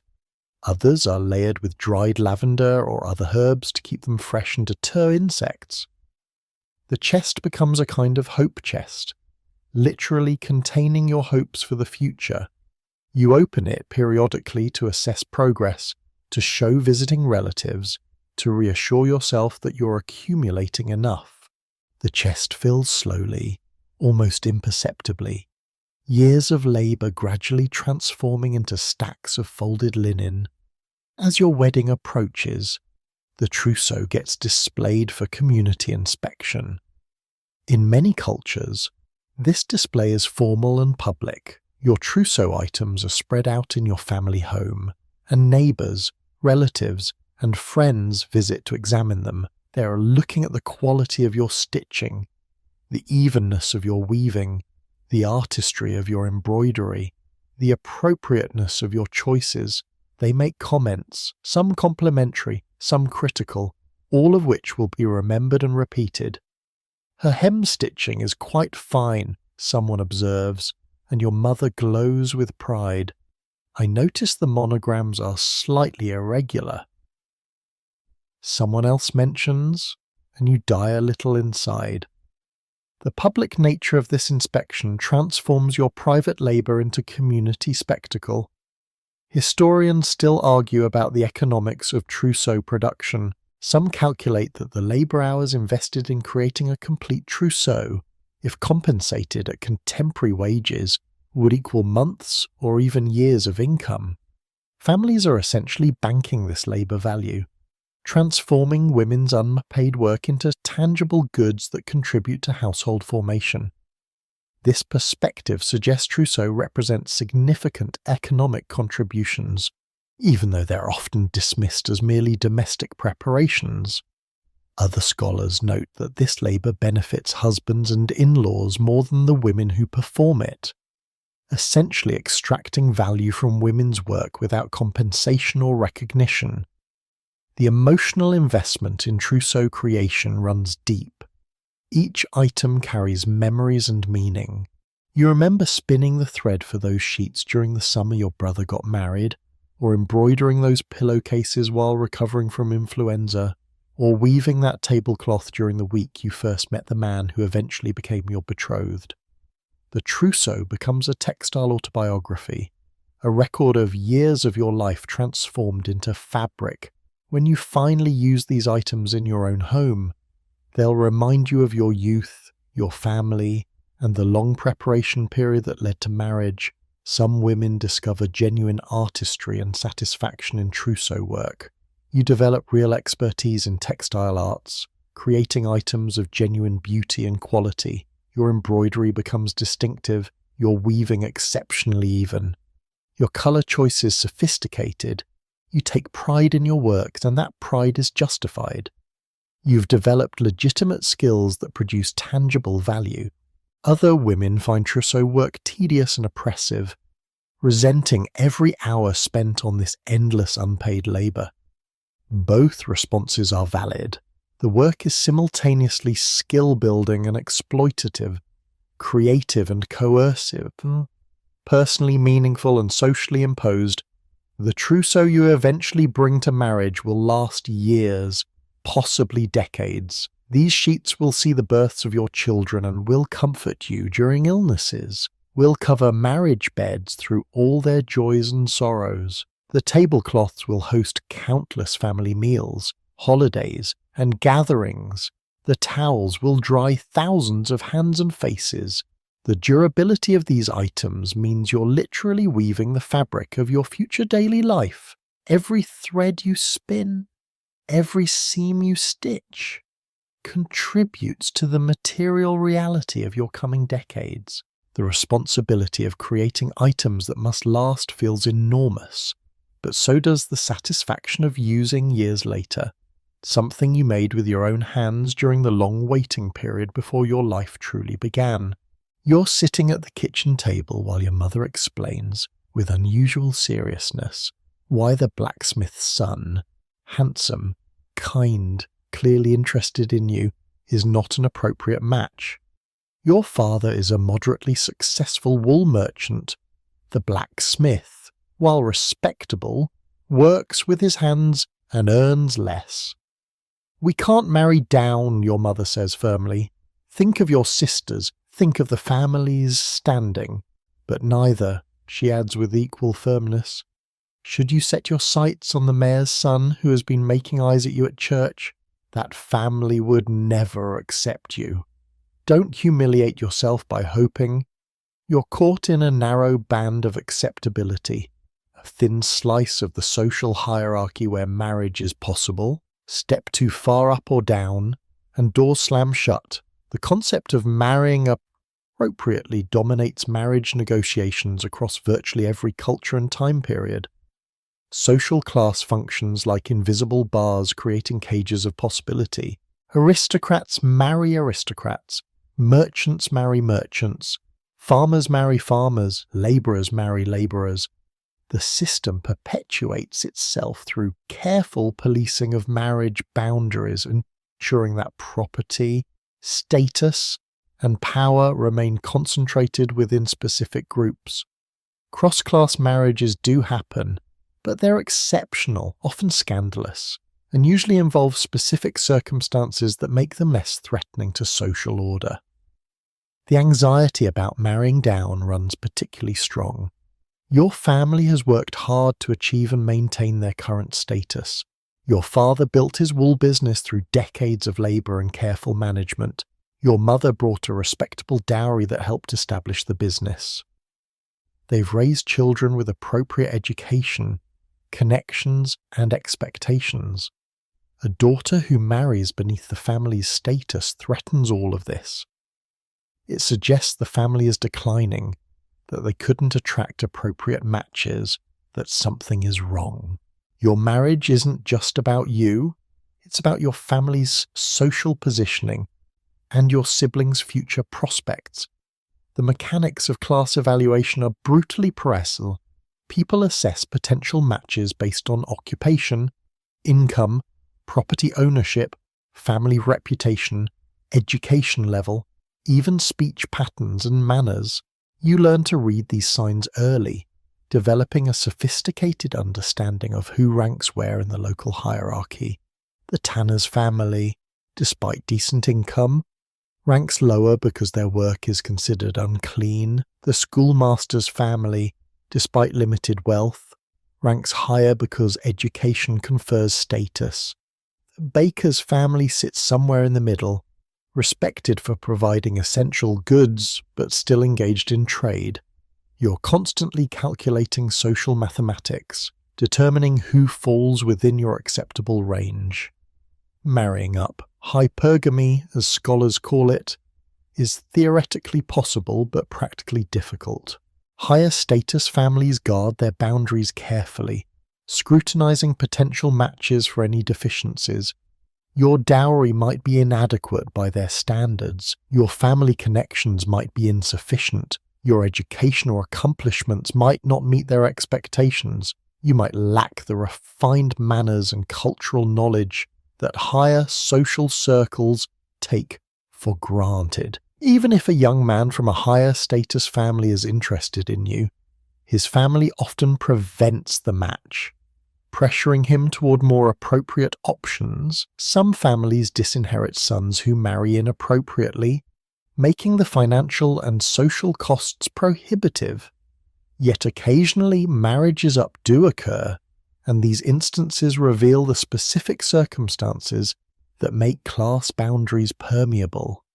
If you're exceptionally beautiful, unusually talented, or possess some special quality that a higher status family desires, you might be able to marry up.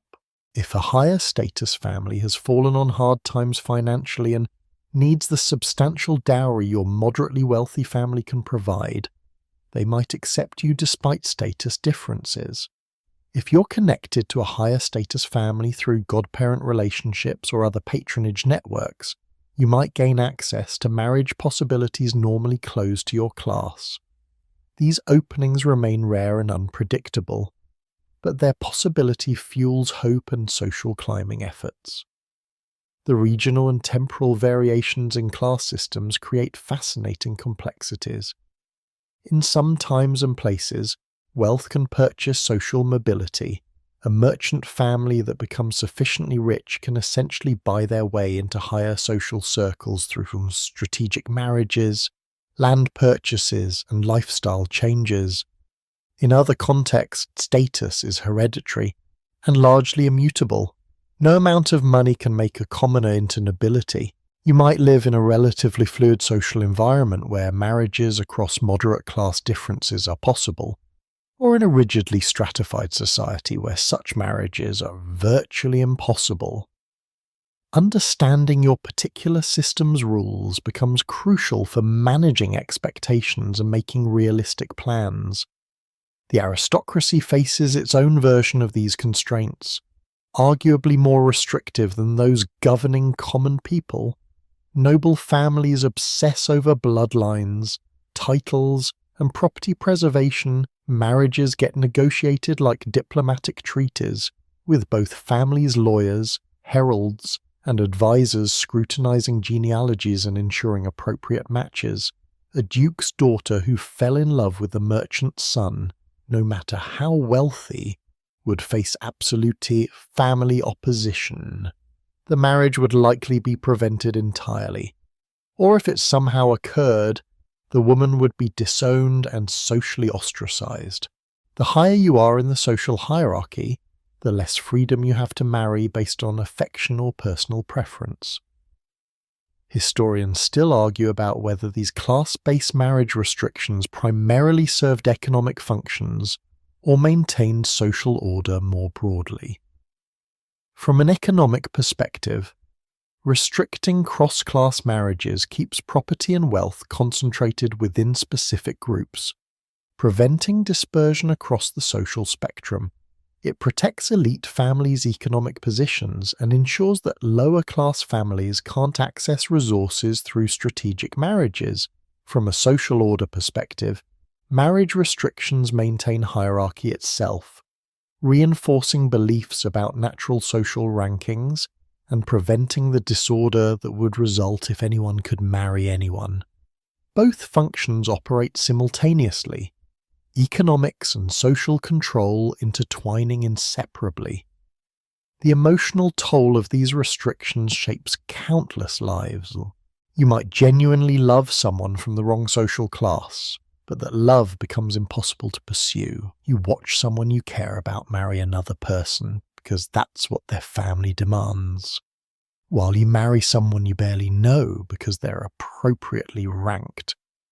The system treats love as irrelevant, even dangerous. Romantic feelings that cross class lines threaten social stability and must be suppressed. Some people successfully suppress these feelings, convincing themselves that appropriate marriages are best. Others carry their lost loves for lifetimes, married to suitable partners but never fully emotionally present. The visible markers of class become objects of obsessive attention. How you dress, how you speak, what you know, how you move through space, all of it signals class position and either confirms or undermines your acceptability as a marriage partner. You're constantly monitoring your own presentation and that of potential matches, reading tiny signals. Does his coat show quality tailoring or cheap construction? Does she know which fork to use at a formal dinner? Can he converse knowledgeably about current events? Does she have the posture and bearing that indicate proper upbringing? These assessments happen constantly, automatically, shaping every social interaction. Some families attempt to strategically position their children for advantageous marriages through careful investment in an education, clothing, and social connections. Your father might stretch the family budget to ensure you have music lessons, fashionable clothes, and opportunities to attend social events where you'll encounter higher status families. He's essentially gambling that these investments will yield a marriage match that elevates the family's position or at least maintains current status. Sometimes these strategies work, other times they backfire. creating expectations that can't be fulfilled and leaving families financially strained and daughters unmarried because they've been positioned for a social level they can't actually access. The gradual industrialization and social changes of the 18th and 19th centuries begin shifting these dynamics, though change happens slowly and unevenly. Growing middle classes create new social categories that don't fit neatly into traditional hierarchies. Increased geographic mobility means people can relocate and potentially obscure their origins. Romantic ideology that emphasizes love over status considerations starts influencing some marriage decisions. But even as these changes occur, class-based marriage restrictions remain powerful. You're living through transitions that will eventually transform marriage patterns. But the changes aren't happening fast enough to help you personally. The old rules still govern your options, even as whispers of different possibilities circulate through conversations and novels that suggest marriage might someday be different. You're standing before a cloudy mirror, examining your reflection with critical eyes that have been trained by years of scrutiny. Your skin should be pale, not naturally pale, but deliberately, painstakingly pale, achieved through avoiding sunlight and applying various cosmetic preparations. Your waist should be narrow, cinched to impossible measurements through increasingly tight lacing. Your posture should be perfectly upright, shoulders back, chin slightly elevated. Every aspect of your physical appearance is being judged against exacting and often dangerous standards of beauty that determine your marriage ability as surely as your dowry size or domestic skills. You're transforming your body into something acceptable, and the transformation often hurts. The beauty standards vary dramatically across cultures and time periods, but their power remains constant. In European societies from the 16th through 19th centuries, pale skin represents leisure and refinement. Only peasants who work outdoors have tanned skin. You're avoiding sunlight religiously, wearing wide-brimmed hats and long sleeves even in summer heat. You're applying white lead paint to your face and arms, creating an artificial pallor that slowly poisons you. Lead cosmetics cause skin damage, hair loss, and eventually serious health problems including brain damage and death. But these risks are considered acceptable prices for beauty. Some women die young from lead poisoning, their desire for pale skin literally killing them. Corsetry becomes both art form and torture device. You begin wearing stays, the precursor to Victorian corsets, in childhood, training your body to accept increasingly restricted breathing and movement. By your teens, you're lacing tightly enough to reduce your waist measurement by several inches, compressing your ribs and internal organs into unnatural configurations. The pain is constant. You can't breathe deeply, can't bend comfortably, can't eat normal meals without discomfort. But the fashionable silhouette requires this sacrifice. A woman with a naturally thick waist, no matter how healthy and strong, is considered less attractive than one who has literally reshaped her skeleton through years of tight lacing. Hair receives obsessive attention, with standards that change frustratingly across eras. In some periods, hair should be elaborately dressed and powdered, requiring hours of daily maintenance and applications of pomades that attract insects. In other eras, natural but perfectly groomed hair is preferred. Regardless of specific styles, your hair's colour, thickness, and manageability affect your perceived attractiveness. Thin or coarse hair is considered unfortunate, thick, lustrous hair is an asset. Some women resort to supplementing their natural hair with wigs, hairpieces, or extensions made from other women's hair, purchased from poor women who sell their hair for desperately needed income. teeth present another anxiety.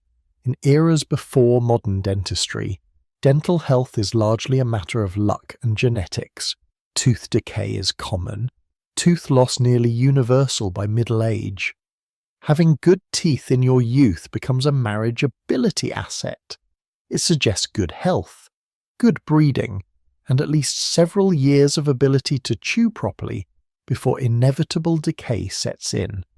Some cultures develop the horrifying practice of pulling young women's healthy teeth and replacing them with artificial ones to prevent future decay, essentially destroying good teeth to avoid the embarrassment of naturally deteriorating ones. The logic is insane, but the practice persists because appearance trumps health. Facial features are scrutinized through cultural beauty standards that often privilege specific ethnic characteristics while denigrating others. In many European contexts, small noses, large eyes, delicate features, and specific facial proportions are idealized. Women whose features don't match these standards are considered less attractive, regardless of their other qualities. Some use cosmetics to create illusions, shading to make noses appear smaller, techniques to make eyes appear larger. Others simply accept their supposed deficiencies and hope other attributes compensate. The arbitrary nature of these standards is obvious, but pointing out that arbitrariness does nothing to reduce their power. Body size and shape standards also vary across cultures and eras, creating moving targets for acceptability. In some contexts, plumpness is valued. It signals wealth, adequate nutrition, and fertility. Women in these times and places eat heartily and are praised for their healthy flesh. In other periods and places, slenderness is idealized, and women restrict their diets dangerously to achieve fashionable thinness. You might be exactly the same woman, but your body would be considered beautiful in one era and unacceptable in another. The unfairness of this, that your natural body type might randomly align with or violate current standards, creates ongoing anxiety.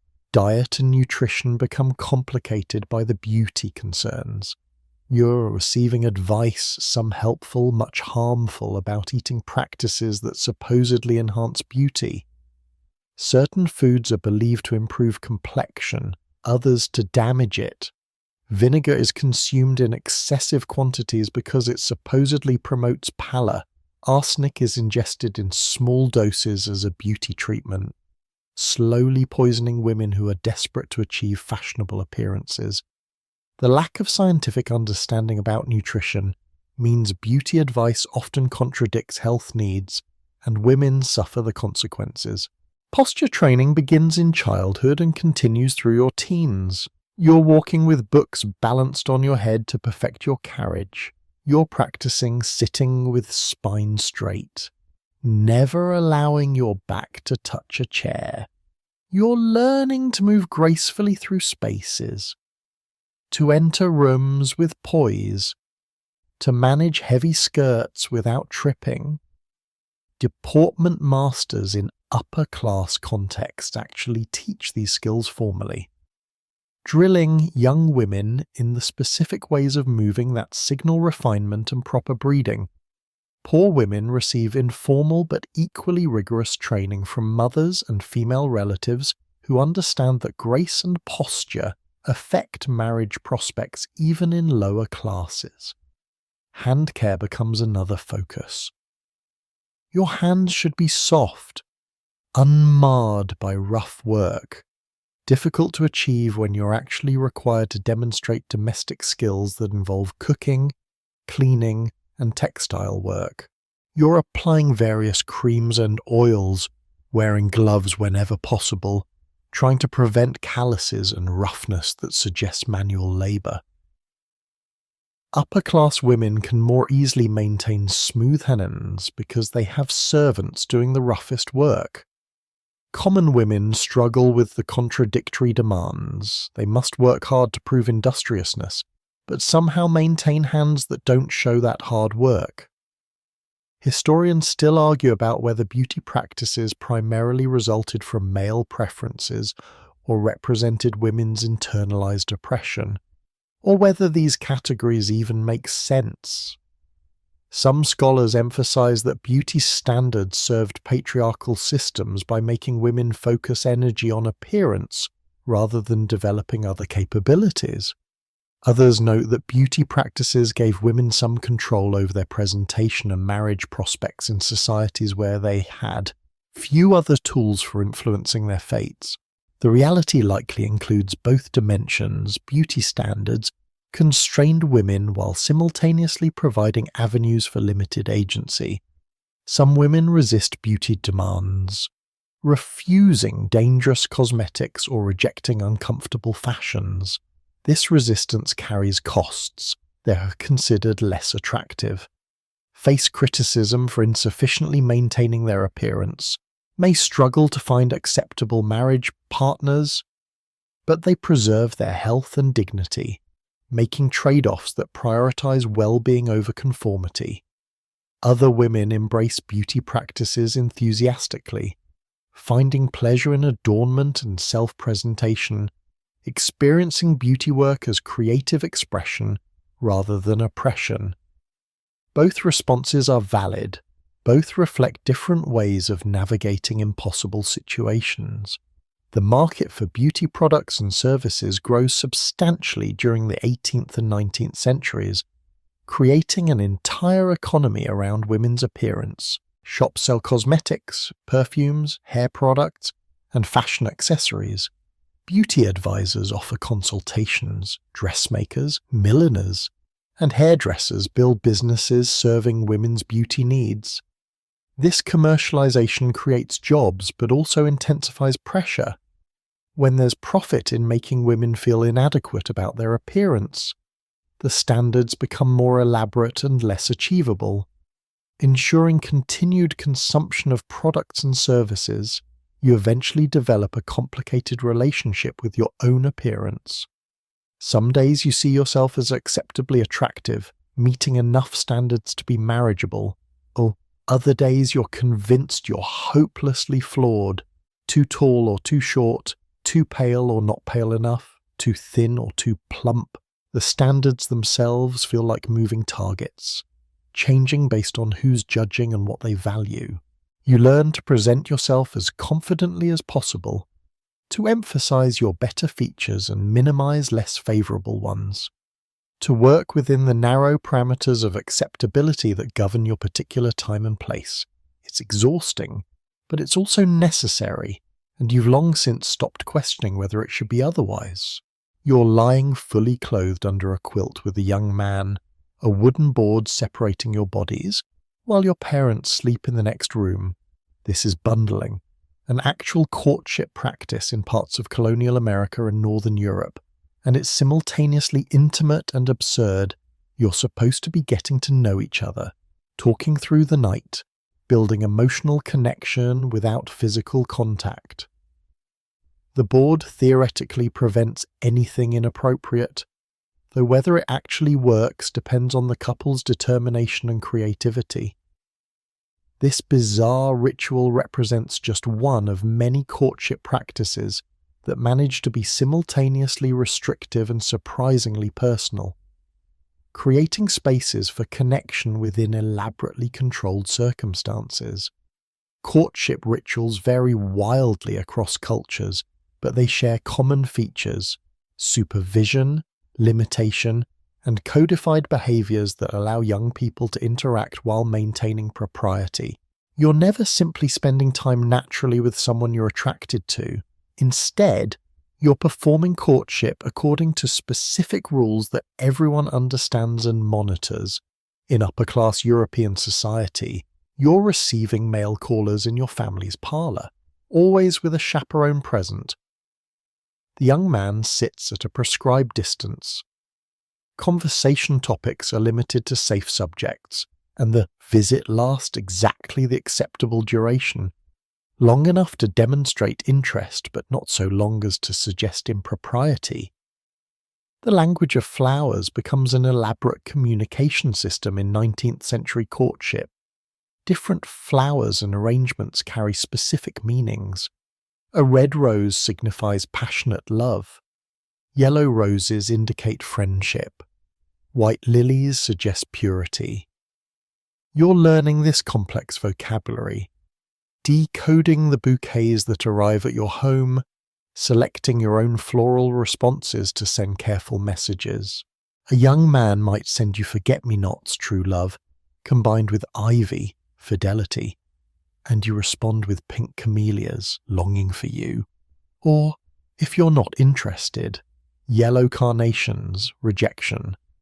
The system allows for communication that will be inappropriate if stated directly, creating a coded language that chaperones might miss or choose to ignore. Walking out. The practice of taking chaperoned walks with potential suitors provides another controlled interaction opportunity. You're strolling through public spaces where neighbours can observe, maintaining appropriate distance, keeping conversation light and appropriate. But the walks also allow for slightly more privacy than parlour visits, especially if your chaperone is sympathetic and walks a few paces behind. You might exchange a few whispered words, allow your hands to brush briefly, share glances that communicate more than words could. These tiny moments of connection feel enormous when most of your interactions are heavily supervised. Letter writing creates opportunities for more intimate communication, though letters themselves are often monitored.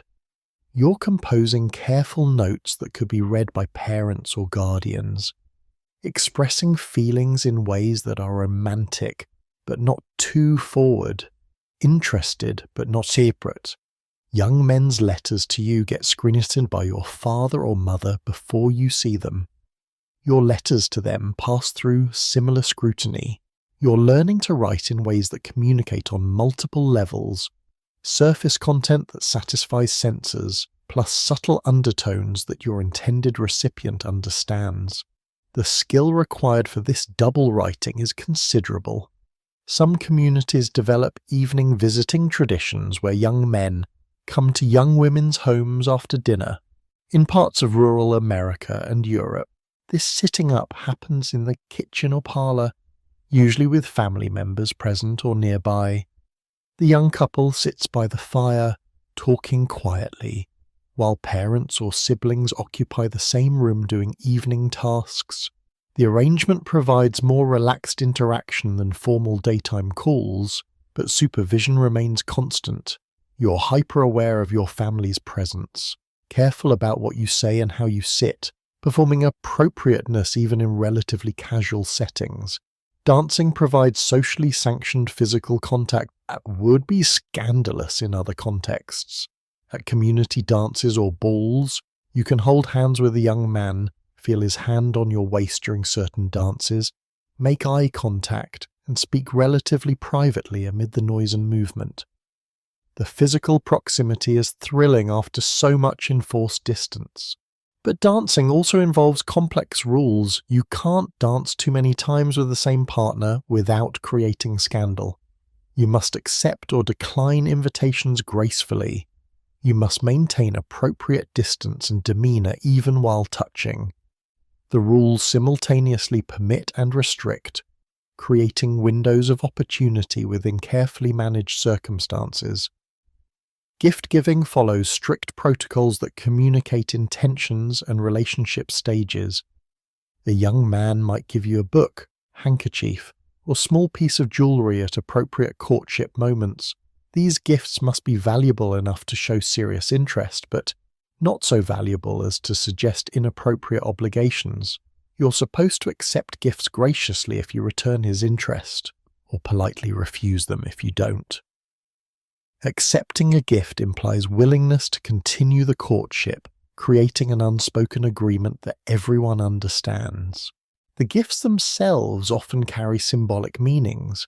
A book of poetry suggests intellectual connection. A locket implies emotional intimacy.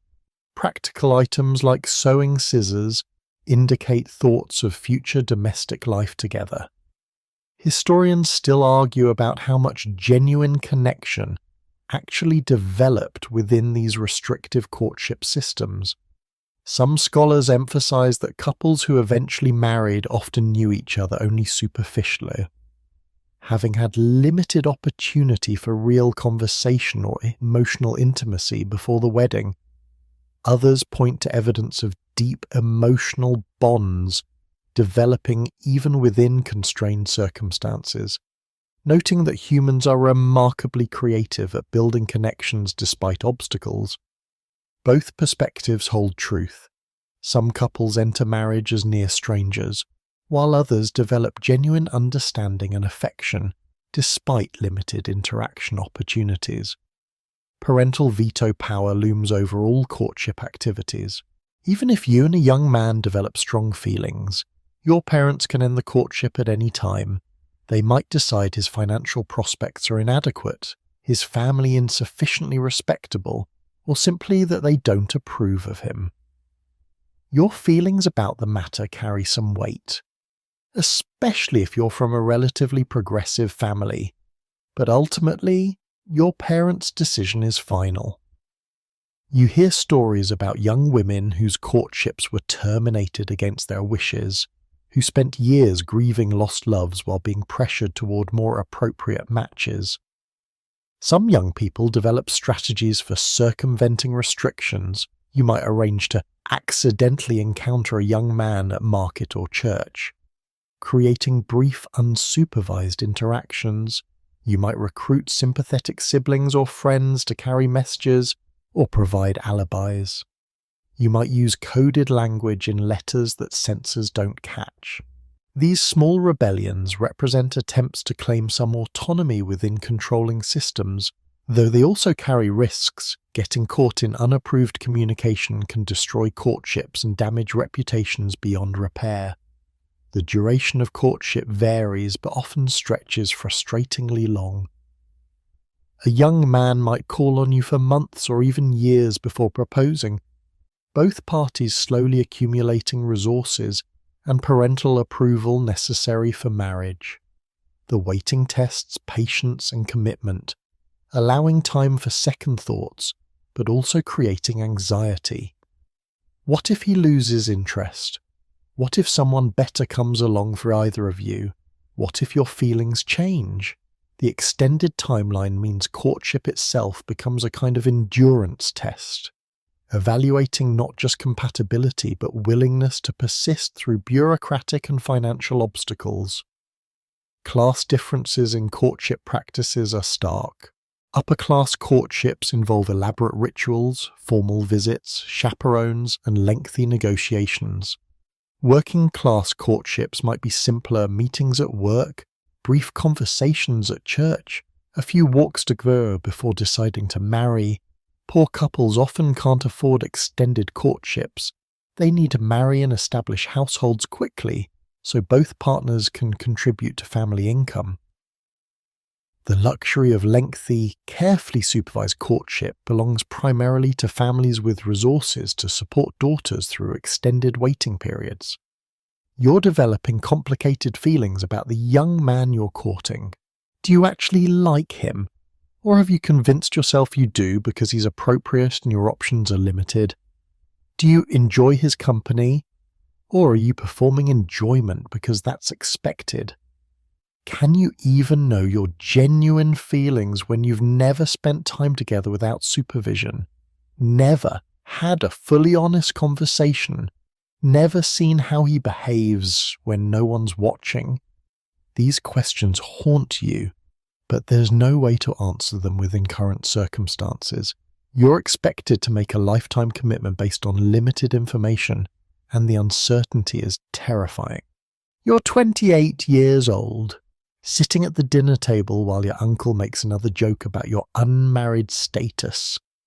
"Still waiting for the perfect prince, are we?" he chuckles, and everyone laughs except you and your mother, whose jaw tightens almost imperceptibly. You've heard these jokes for years now. Watch the community's attitude shift from patience to concern to barely concealed pity or contempt. You're approaching that dreaded category, spinster, old maid, the woman who couldn't or wouldn't marry. But what no one at this table knows is that you've made a choice. 3 different men have proposed over the years, and you've refused them all, not because you're waiting for perfection, but because you've glimpsed something beyond marriage, some possibility of a life that belongs to you alone. The breaking point comes differently for different women, but it always involves recognizing that the costs of conforming outweigh the benefits, that the life you're being pushed toward isn't one you can survive. For some women, it's a specific moment, watching a friend trapped in an abusive marriage, seeing your sister's spirit slowly crushed by endless childbearing, witnessing your mother's complete subordination to your father's will. For others, it's a gradual accumulation of refusals, each one slightly easier than the last, until you realize you've backed yourself into permanent spinsterhood and you're not actually unhappy about it. Elopement represents the most dramatic form of rebellion against controlled marriage processes.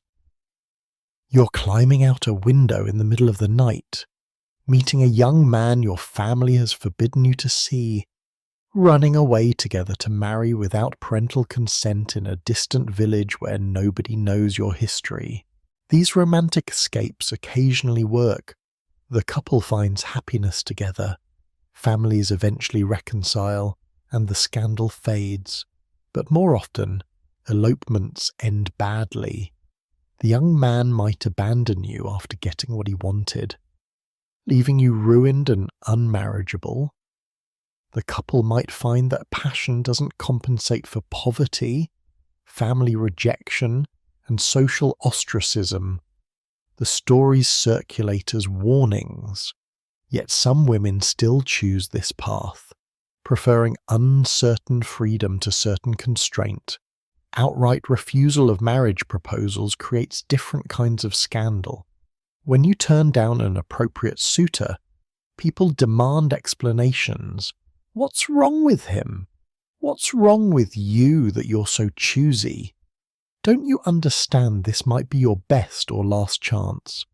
Your parents might pressure, plead, or rage. Your community might gossip about your pride, your foolishness, your mysterious flaws that make you reject acceptable matches. But you hold firm, recognizing that marrying someone you don't want to marry would be worse than facing social disapproval. Some women refuse specific proposals while remaining theoretically open to marriage. Others reach a point where they're refusing the institution itself.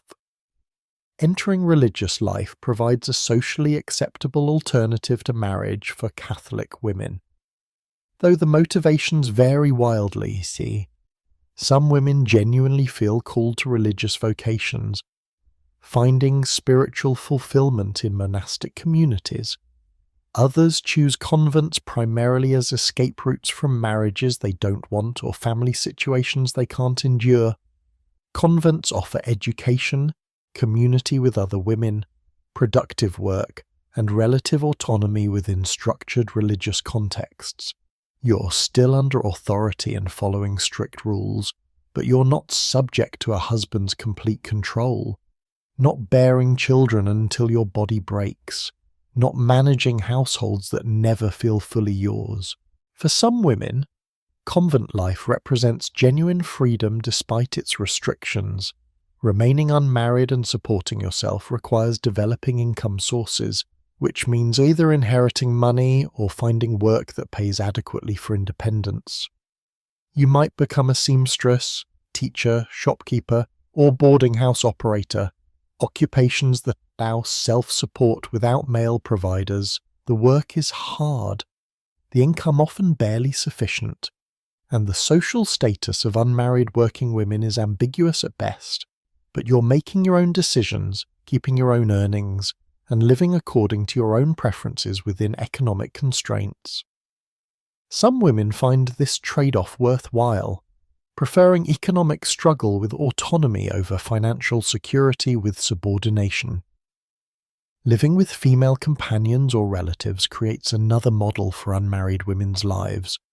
You might share a home with a sister, cousin, or close friend, pooling resources and providing mutual support. These households of whims sometimes attract suspicion. What are they doing without male supervision? But they also demonstrate that women can create functional, even happy, lives without husbands.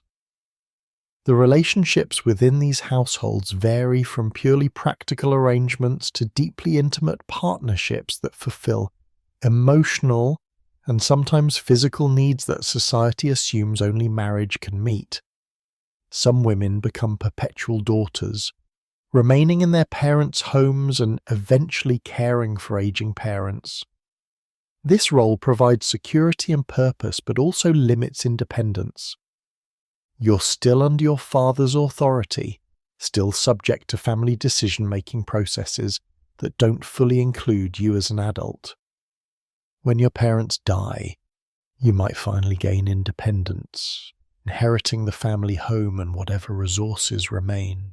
Or you might find yourself dependent on married siblings, living as the unmarried aunt in someone else's household, useful for childcare and housework, but never quite having full adult status.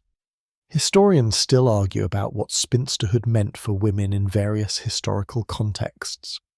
Some scholars emphasize the marginalization and economic vulnerability of unmarried women, their exclusion from full social participation, their lack of legal protections and economic opportunities. Others point to evidence of spinsters who lived satisfying, productive lives, who exercised more autonomy than their married sisters, who formed meaningful relationships and contributed significantly to their communities. Both perspectives capture real experiences. Some spinsters suffered greatly, others thrived, and many experienced complicated mixtures of hardship and freedom. The economic realities of refusing marriage hit particularly hard for women without independent means. If you don't have family wealth or inheritance prospects, supporting yourself as an unmarried woman means poverty or near poverty for most occupations available to women. You're choosing between comfortable subordination in marriage and struggling independence as a spinster.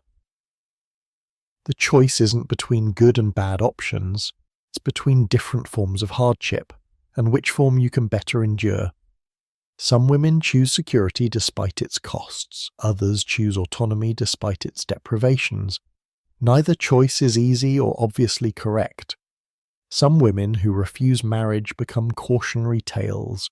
Their stories used to frighten younger women into compliance. You hear about the spinster aunt who died alone and impoverished, about the woman who rejected proposals and now regrets it in bitter old age, about the prideful girl who aimed too high and ended up with nothing. These stories are sometimes true, sometimes exaggerated, sometimes completely fabricated. But their function is clear. They're meant to enforce conformity by making alternative paths seem inevitably tragic. The stories work on some women, convincing them to accept unsatisfactory marriages rather than risk spinster fates. They don't work on others, who see through the manipulation or who decide that even the worst spinster outcomes beat the worst marriage outcomes.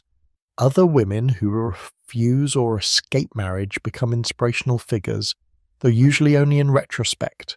The unmarried aunt who ran a successful business, the spinster school teacher who educated generations of children, the woman who never married but lived richly and fully. These stories exist too, though they circulate less widely than cautionary tales. Some women discover these alternative narratives and draw courage from them. You realize you don't have to follow the prescribed path, that other women have survived and even flourished outside marriage, and their existence proves that you might too. The decision to refuse marriage or escape its demands isn't made once and then finished. It's a daily choice, constantly tested by social pressure, economic hardship, moments of loneliness, and second-guessing. Some days you're confident in your choice, proud of your independence, satisfied with your life. Other days you wonder if you made a terrible mistake, if you have traded one form of misery for another, if you should have just married someone appropriate and made the best of it like everyone said, the uncertainty never fully resolves. But you keep choosing yourself, keep insisting on your right to a life that doesn't require marriage, and somehow the days add up to years, and the years become a life. You're standing in your childhood bedroom on the night before your wedding, and everything feels surreal.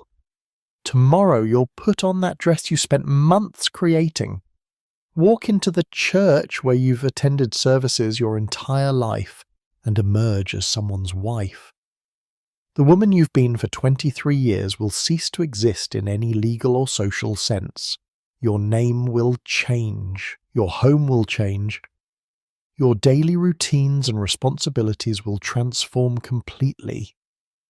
You're finishing the final preparations, checking that your trousseau is packed correctly, reviewing the items on endless lists your mother has made, trying on your wedding shoes one more time to ensure they fit properly.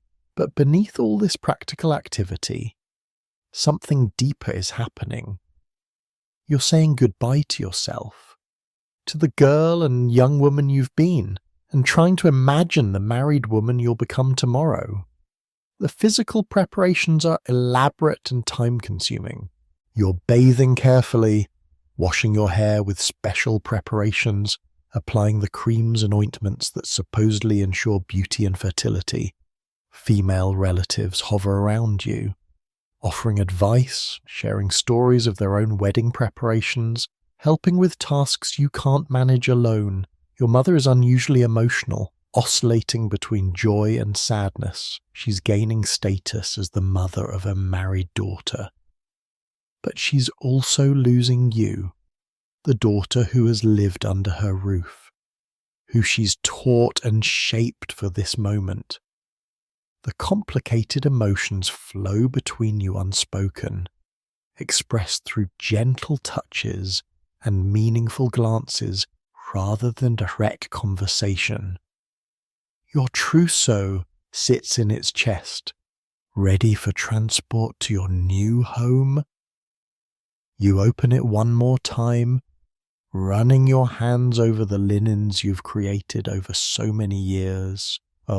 Each item carries memories: the sheet you embroidered while recovering from fever, the tablecloth you finished the week your grandmother died, the pillowcases you made during the summer you first met your betrothed. These textiles represent years of your life, thousands of hours of labor, and they are about to begin their working lives in the household you'll manage. The transition feels momentous. These items have been potential for so long.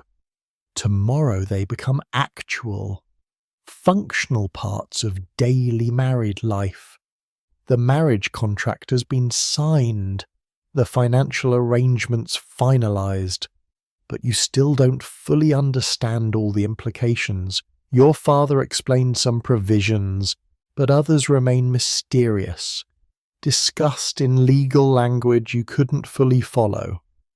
You know your dowry is now legally your husband's to manage. You know certain property protections exist if he dies before you. You know that children you bear will belong to him legally more than to you. The specifics blur together, but the general principle is clear. Tomorrow you legally become subordinate. Your identity subsumed into your husband's. Your independent legal existence essentially ending. You think about your husband, trying to imagine daily life with him. You spent time together during courtship, but always supervised, always performing appropriate behavior for observers. You don't really know how he'll be when no one's watching, whether the patience and kindness he's shown during courtship will persist, or whether marriage will reveal different, possibly darker, aspects of his character. You're gambling your entire future on limited information, making an irreversible decision based on supervised conversations and family investigations. The uncertainty is terrifying, but it's also normal. Every woman you know made this same leap into the unknown. Most survived it, some even found happiness. You're hoping you'll be among the fortunate ones. Your sisters visit your room, ostensibly to help with preparations, but really to spend final time with you before everything changes. You've shared this room with them for years, whispered conversations after parents thought you were sleeping, comforted each other through disappointments and celebrated small joys. Tomorrow you won't live here anymore. You'll visit, certainly, but as a guest in what was your childhood home. The realization makes you suddenly tearful. Though you try to hide it, your younger sister, only 14, looks at you with wide eyes that contain both excitement about your wedding and fear about her own inevitable future. You want to tell her something comforting or wise, but you don't know what to say. You're as uncertain as she is. Historians still argue about what brides actually felt on their wedding eves, whether most women approached marriage with joy, dread, resignation, or complex mixtures of all three. The historical record preserves mostly public expressions and formal documents, not private emotional truths. A few diaries and letters survive that suggest genuine happiness, others that reveal terror or despair, but most women left no written record of their feelings. You wonder what future historians would make of your emotional state if somehow it could be recorded. Probably they'd debate whether you represent typical experience or exceptional case, whether your mixed feelings reflect historical conditions or individual personality. The thought is oddly comforting. Maybe uncertainty itself is the universal human experience across all times and places. The symbolic transition rituals vary across cultures, but they all mark the same fundamental shift. In some traditions, you'll ceremonially leave your family home, walking backward while weeping to show reluctance to leave, though whether the tears are genuine or performative, no one asks. In others, you'll be symbolically given away by your father, literally transferred from one man's authority to another's. Some cultures practice ritual cutting of hair or changing of clothes, physical markers of the identity transformation. Whatever the specific practices, they all acknowledge that something profound is happening, that the woman entering the church isn't quite the same person who will emerge from it as a wife. Your wedding night looms in your thoughts, though you try not to dwell on it. You've received some instruction, awkward, elliptical conversations with your mother about marital duties, whispered advice from married friends, cryptic warnings about pain and patience, but the specifics remain vague, simultaneously overemphasized as crucial and underexplained as too delicate to discuss directly. You're expected to submit, to please, to endure, and somehow through this process to conceive the children that will validate your marriage and secure your position. The pressure is enormous, and the lack of clear information makes everything more frightening.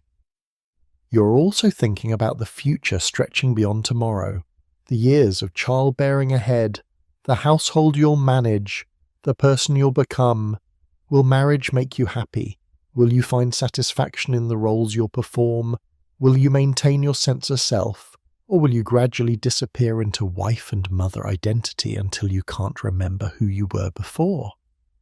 You look at your mother, trying to see if she's happy, trying to determine whether her life represents a future you can accept. Her face reveals nothing definitive. She seems content enough, but is contentment the same as happiness? You realize you're not sure and probably will never know. Sleep evades you for hours. You lie in your childhood bed for the last time, listening to familiar night sounds, your sister's breathing, the house settling, distant dogs, wind in the trees. Tomorrow night you'll sleep in a different bed, in a different house, beside a man